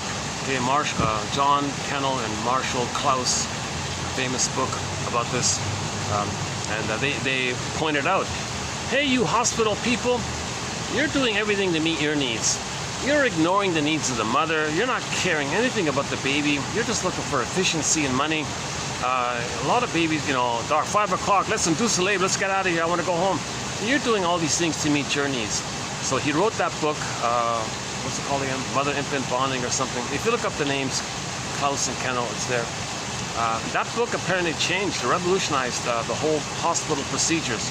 And because of them, according to the article, many hospitals changed their total procedures. They said, okay, from now on, we're going to do everything we can to meet the needs of the mother and the baby. Not our needs, the mother's needs and the baby's needs. So we'll change and adjust if we have to. So that's huge, because prior to that time, way too many babies were being traumatized at birth. There was a huge birth trauma. Otto Rank's theory about birth trauma is that he'll be anxious his whole life, either overtly anxious or emotionally shut down anxious, one way or the other. Too much sympathetic or too much parasympathetic, I guess. Remember, when there's too much fear with the mother, it disperses to the world. The mother is the world to the baby. Prototype, imprint. You transfer that memory of the mother, the breast mother, to the actual world. You're relating to the world, you're always reminded of the mother in the past in nursery. So if you're triggered all the time, it's called anxiety, and the response is physiology. So one theory about anxiety is that you're experiencing again and again the old immense fears of the mother. So you're going through life being reminded of the old fears of the mother. And the language of those fears is physiology, called anxiety, or whatever form it takes. I have it. I have anxiety. Yeah. Clearly. If you haven't figured it out by now,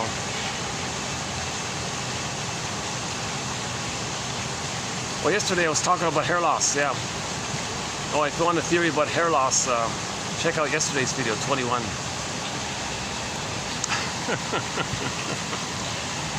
I gotta confess, it's hard to shake that theory. I don't know if it's true or not, but it's kind of hard to shake it. It's on my mind a little bit.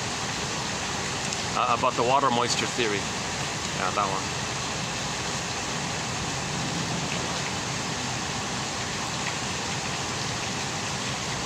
Let me just take a quick little breather here. Hold on a second.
Yeah, I wish I had a boombox so I could play some music during these little breaks.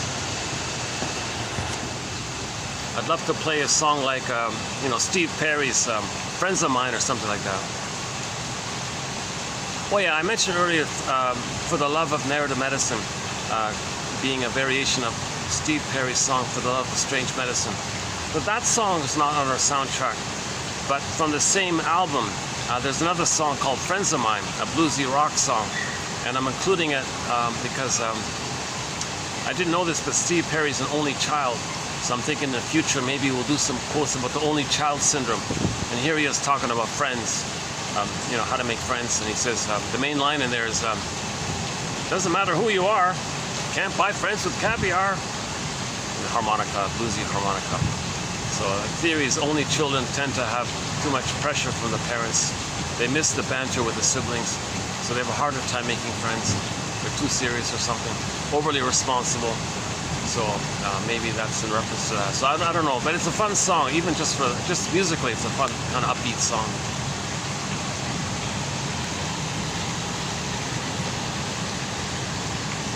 Oh, the most newly recently added song to our soundtrack is Na Ying's most recent live version of her song called Mo. A song called Mo. It's sort of a familiar kind of, breakup love song kind of thing. There was a relationship broke up, and just discussing some of the grief around that. So she did recently at a variety show kind of thing. She did a live version of it recently, 2024, May 2024. Na Ying, N-A, that's her last name, Ying, Y-I-N-G, her first name. Great singer, feelingful singer, beautiful singer, wonderful singer. We've got, I think three of her songs on our soundtrack. Maybe four, 3 or 4. That Mo one is one of them, yeah. That's the most newly recently added song to our soundtrack. We got songs from all around the world. I'm trying to get every language, every genre. Actually yesterday I talked a little bit about the soundtrack, so let's not redo it here. A lot of songs from Turkey, Peru, you name it, just all over the place. Lots of classic rock. I mentioned Kenny Shields earlier, yeah. Dan McCafferty, all these guys.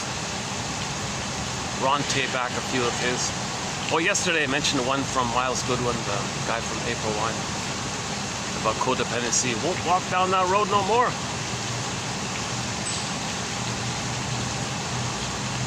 A lot of great. Brian Andre, the Cashton Band, Willie Dunn, Willie Mitchell, those two guys, great stuff.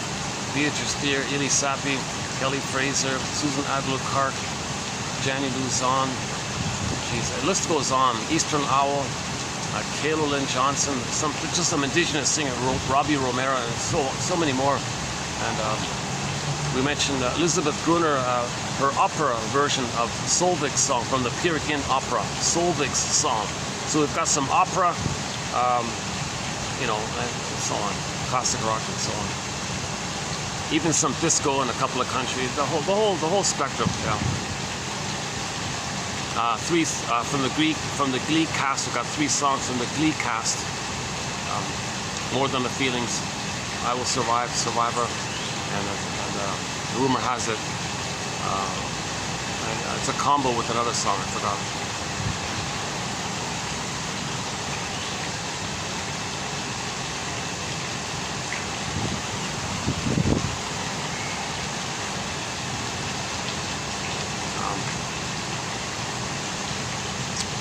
Yeah, there's a CD called Turkish Groove. I think 4 of the songs on that compilation, Turkish Groove, by the Putumayo Company, is on our soundtrack. 2 from Devram Kaya. Oh my God, Devram Kaya, great singer. Check out Humukusu by Devram Kaya. Her last name is Kaya, K-A, as it sounds, and then Devram, first name. The song is Humukusu. Pretty much as it sounds, H-U-M-U-K-U-S-U. Get a Box of Tissue, that's a great Greek song. Ziana Zain is a major musical voice. I think she's one of the greatest singers of all time, personally. Ziana Zain from Malaysia. I want to get a singer from Indonesia in our soundtrack. We don't have any songs from Indonesia. I can't believe it. So we got to work on that. A few from some African countries. I'm trying to get them all over the place. Another newly added song to our soundtrack, recently added to our soundtrack, is Katie Lee, a country singer, Katie Lee. We have 3 of her songs already on the soundtrack. Shrinker Man, Shrinker Man, Shrinker Man, that one. Properly Loved, that one. And It Must Be Something Psychological, that one. It's really quite explainable. She likes these narcissistic men because they're unattainable. It's quite explainable. It's not logical, that fun song. And another one of hers called I've Got Those Repressed. Hostility Blues, that one. So Katie Lee wrote 2 albums of parody, humorous parody songs about psychoanalysis. One album is called Songs of Couch and Consultation, and her sequel was Life is a Bed of Neurosis. Like roses, instead of roses, neurosis. So that's a newly added song. We've got a lot of fun songs, upbeat songs, opera, all genres around the world. I love the soundtrack. Our theme song to our series here is Katja Epstein's German cover of the song Windmills of the Mind. Great song. It begins with the bass tuba, that one. My favorite English cover is the one done by Barbara Lewis, that one there.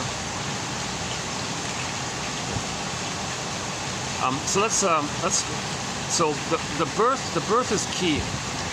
We don't want any kind of procedures or pills, a natural birth and all this.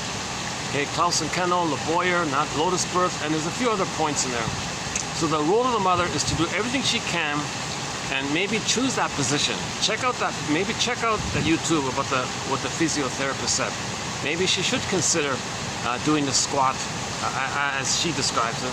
Okay, she knows about it. She sort of specializes in helping women to give natural delivery and all this.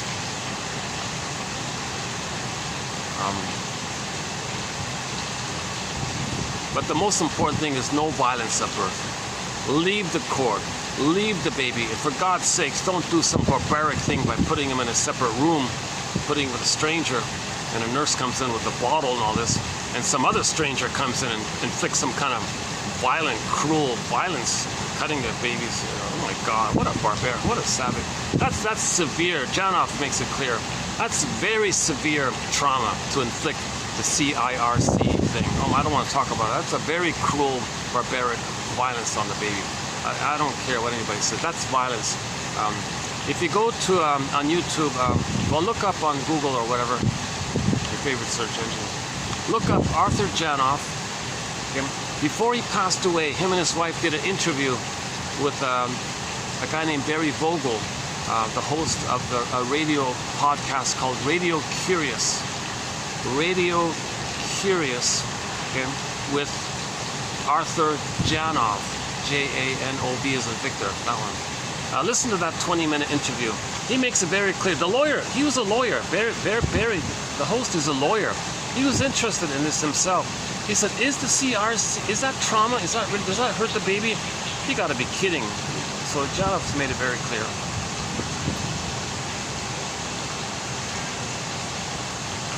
He claims in his book that somebody did have a primal, like somebody did try to relive that and process that. I don't know how anyone's gonna I have no idea how someone can accept that kind of torture on the baby. The baby is so vulnerable and so tender and so, oh my God, you're gonna do such a violent thing on the baby in the name of, well, we need traumatized people so we can use them to plunder the planet, because we're traumatized and Mother traumatized us, so we plunder the planet.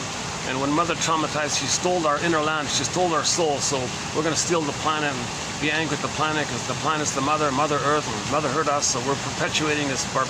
You've got to stop this nonsense. Yeah, so they even rationalize it. In the name of pillage and plunder, we're gonna inflict this cruel violence on this poor baby. Well, that's clearly birth trauma. Just basic, ordinary common sense. The baby needs to feel warm and safe. You're gonna take him away, rip him away from his mother, and then some guy comes in and does that awful thing to him. Janov says the stress hormones are gonna be so inflated.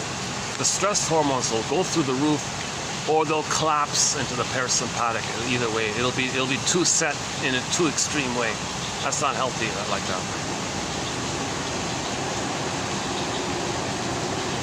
The baby needs a natural birth. The role of the mother, maybe she can set it up in advance and say to the doctor, look, doctor, hand the baby to me here.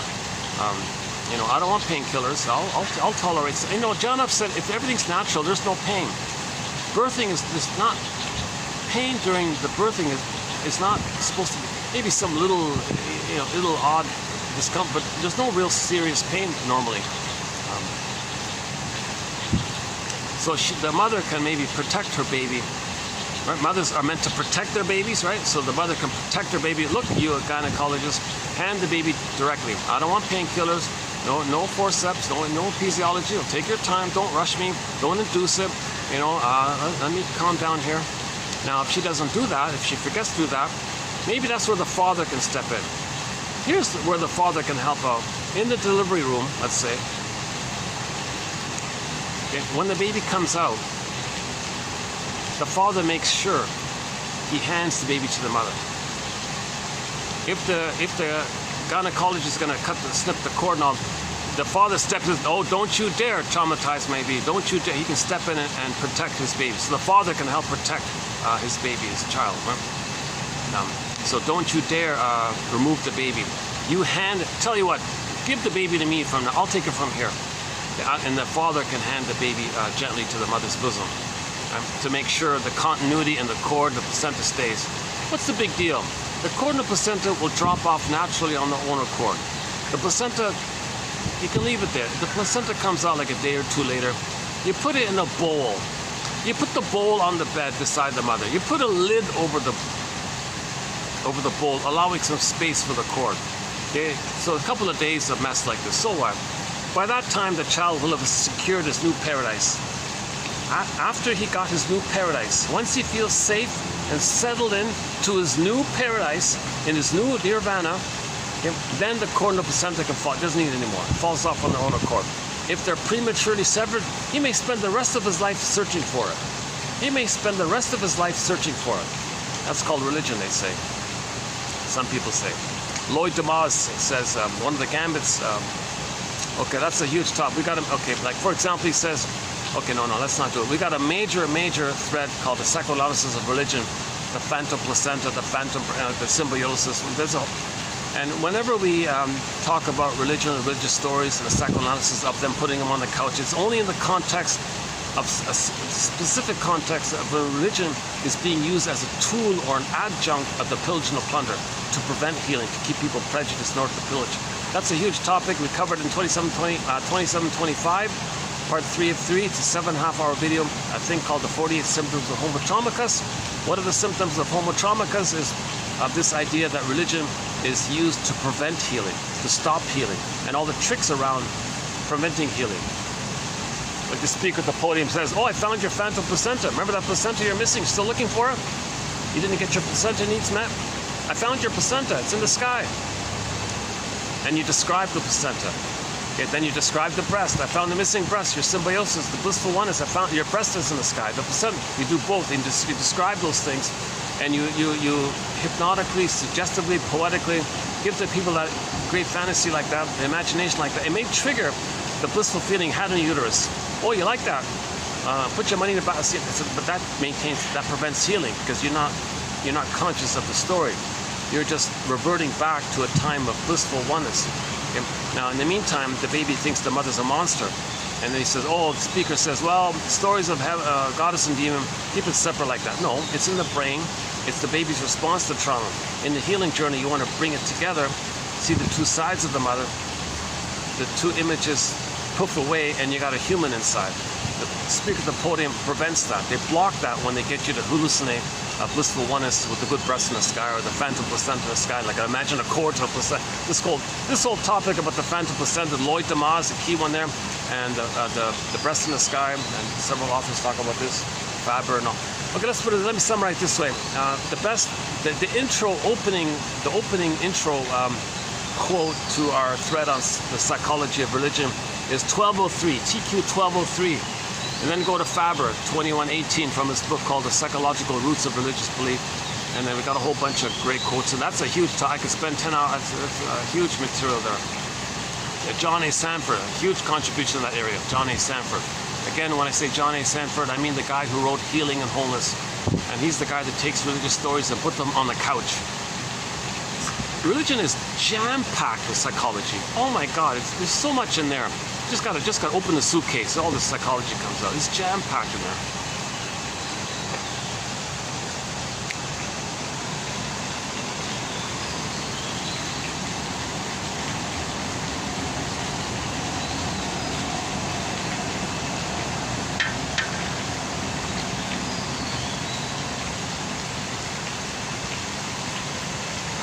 Well, because let's leave that for part 2 about the natural birth.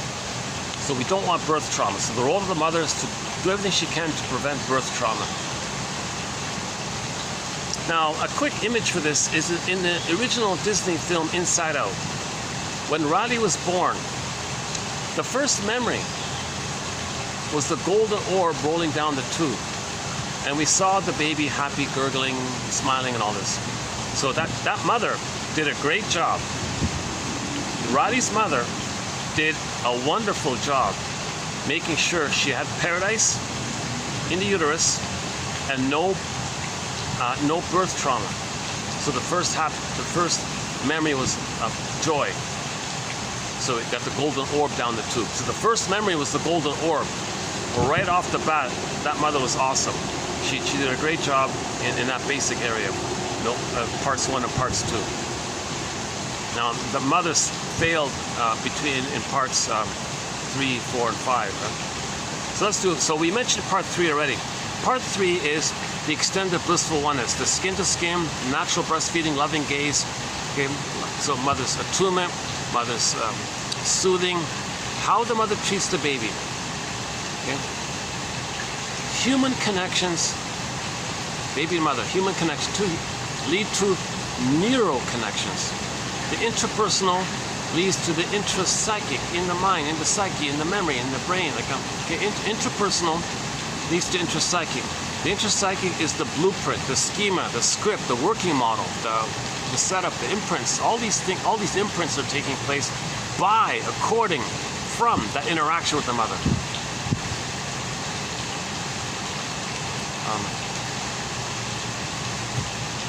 Okay, so if the mother's present to the baby, the memory's there, symbiosis, that's a part of his mind now. He internalizes it, part of him. He's present to himself.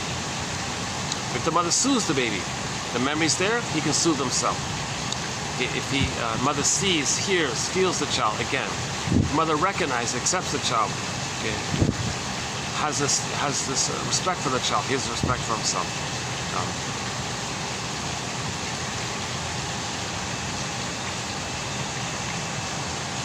So the baby's internalizing how the mother treats him.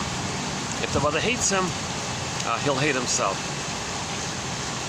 That's called the inner critic in one theory. So the role of the mother is to give that extended paradise from birth to 4 to 5 months.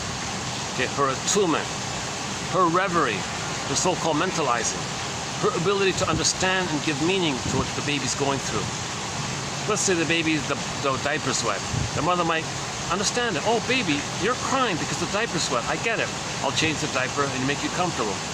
So that kind of interaction, the baby senses that in some way, and then he can do that for himself in a way.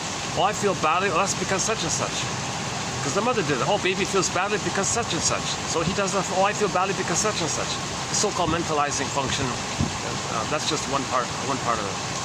One theory around that. Okay, there's some more points about the blissful oneness between the baby and the mother, first 4 to 5 months. It's sometimes called the psychological egg. The psychological egg. Out of that psychological egg, the emotional feeding, the safety, the inner safety, the attunement, the tenderness, the warmth, the safety, the trust.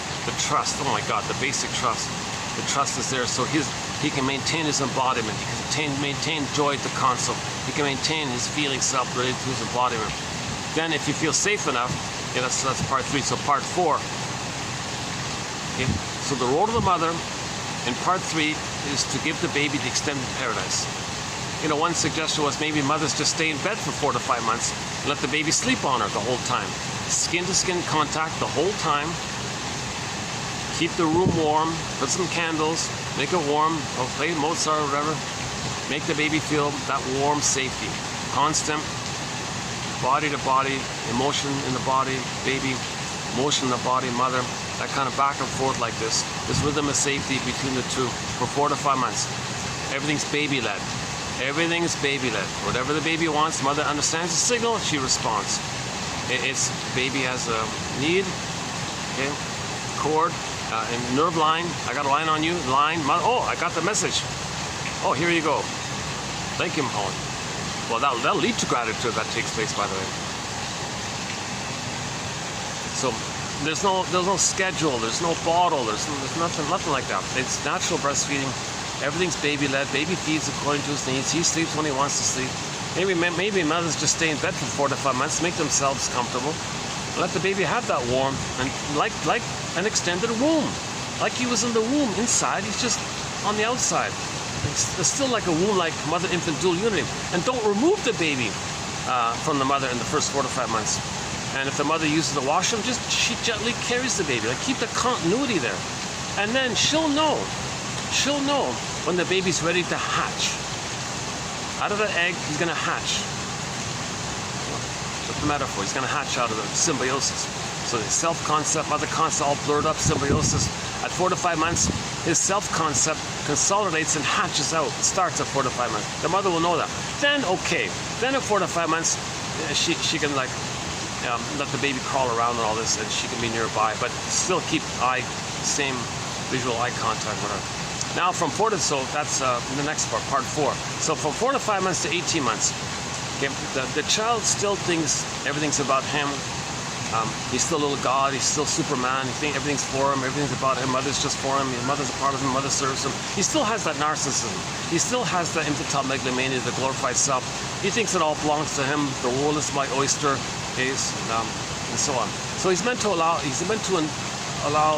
the mother's meant to allow the baby to go through that phase.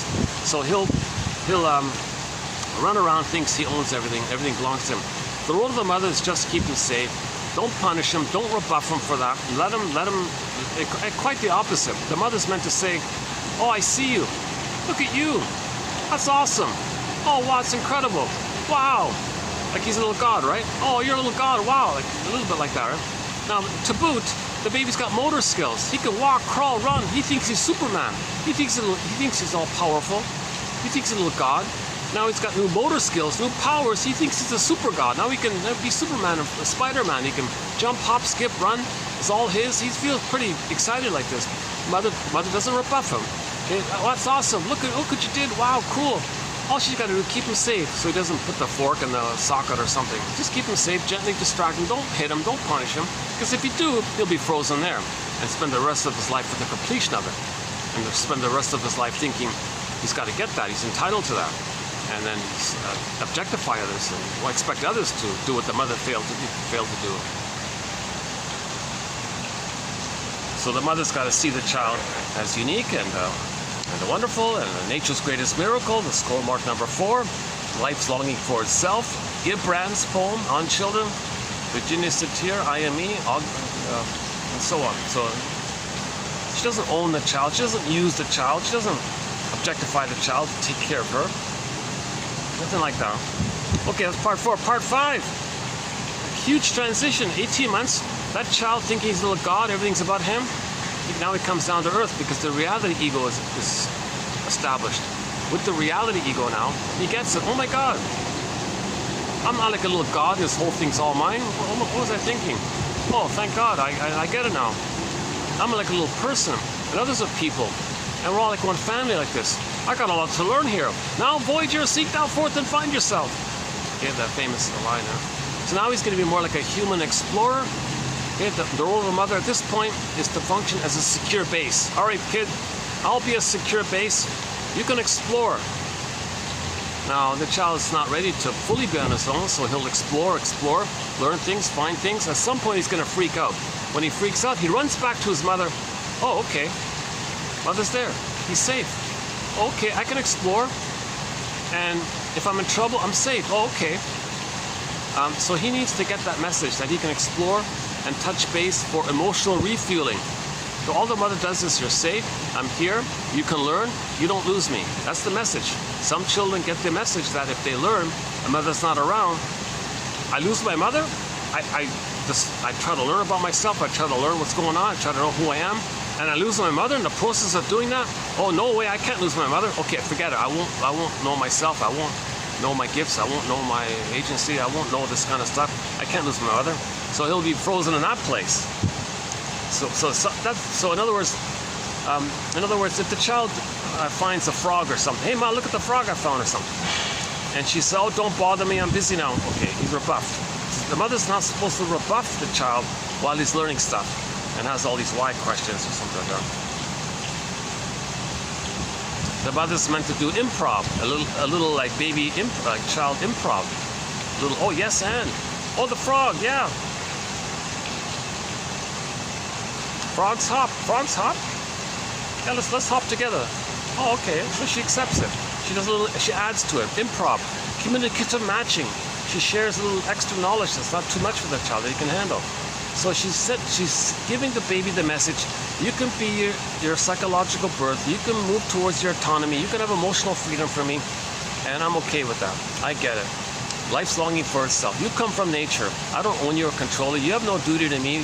Your only duty is to find yourself, and I support that. So then the mother does her job. Then at age 3, ballpark age 3, so-called psychological birth. Enough memories of psychic structure, of I'm okay, you're okay. Mother was loving, I was loved. Mother being loving allowed him the safety to separate and feel okay. And mother was loving, he was loved. Loved and lover, like that kind of thing. The one who loved, and he was loved by the one who loved him. So in the memory system, he's got a sense of self and a sense of other now. The mother was loving, so other is okay. I'm okay, you're okay, basically. Okay, there's a few more points sort of in that area, but anyway, that's sort of the 5, basic, sort of the table of contents. I think there's more points missing here, but so the secure attachment style has those 5 parts, right? So uterus, birth, the egg, Superman, now Voyager. Right? Those 5.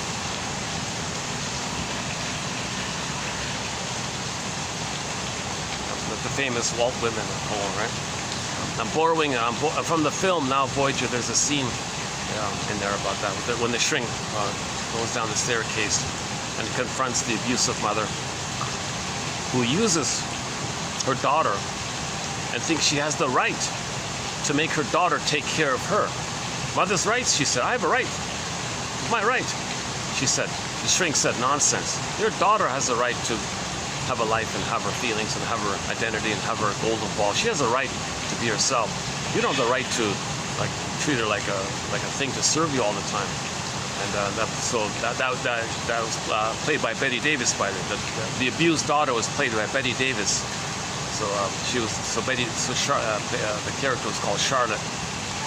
So Charlotte was played by Betty Davis, right? So she had a nervous breakdown with this crazy, demanding, clinging, abusive, very aggressive, filled with hate, and it took all her hate on the child and on the daughter like this. So she, oh, it's my right, it's my right. I can't be alone. I gotta take one of my daughters and take care of me. She's gonna be my mother, take care of me.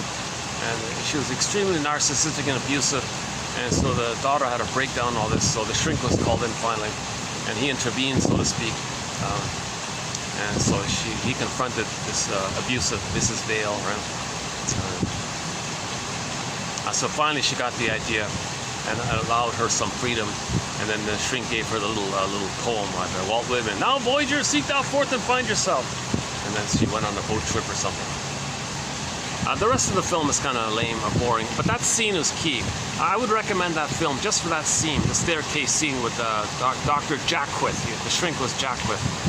Ironically, the actor who played that is the same actor who played the Pied Piper, the mayor in the Pied Piper, the 57 family fantasy musical, Pied Piper, the abusive, cruel mayor. That actor played that, but he played the shrink in Now Voyager. Oh yeah, we discussed that film a fair bit. The Pied Piper of Hamlet, the metaphor about that. Yeah, we do the Odyssey, Orestia, a little bit about the Pied Piper and Snow White a little bit, and some of the tales that Robert Blythe likes to tell, Alan Chinnen likes to tell, and several others.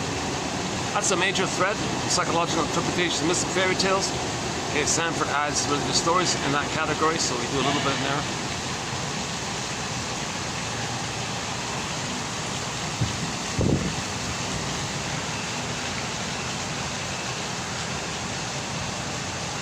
Geez, we didn't even touch on repetition compulsion and the stingers and the clingers. So there's a lot of material to cover, right? So yeah, once again, go to the last video and you'll get the record. The repetition, that's a key one. The repetition compulsion. Paul Libby Russell, 2119. Morton Keesem, 2291 and 2, about protecting the mother, the loyalty to the mother, identification with the aggressive mother. Okay, Forensi is in there, and others. So there's a lot of material to cover. So what we just did at this point was a little bit about the 5 parts of the secure attachment style. If the child doesn't get a secure attachment style, he ends up with what's called an insecure attachment style. That's a huge understatement. It's attachment trauma. It's not just an insecure attachment style. It's a trauma. It's an attachment. It's a developmental trauma. He freezes the soul, and he's gonna reorchestrate the problem with the mother in the present, because he's still in the timeless past, hoping to change the past, get mother's love. But there is time, but the unconscious has no time, so all time is that time. Okay, then enter the record and the 2 versions of direct and the flipped one. Okay, that discussion was covered in a discussion of that was covered in the last video, 21. Okay, let's move on. Let's move on to today's quotes here. Maybe let me just take a little 1-minute walk or something. Let me stretch my legs here or something. Ooh. Yeah, these chairs aren't. I gotta bring my own pillow or something.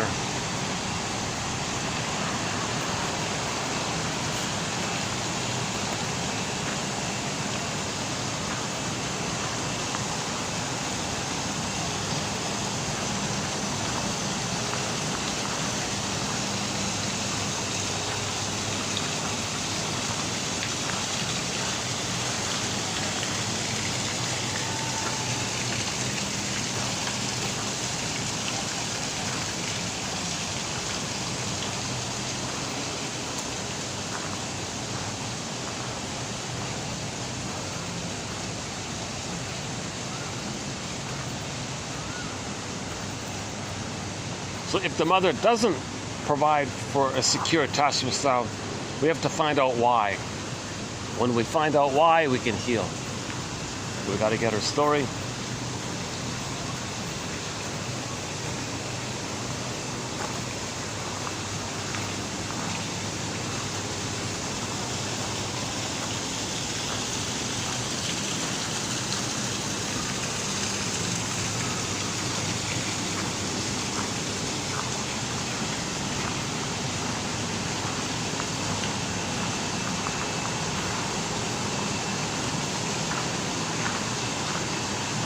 Now these are nice flowers, yeah.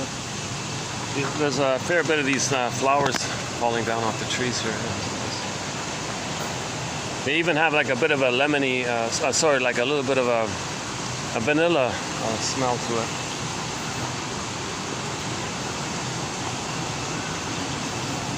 Should I turn around? Why don't we try a different angle here?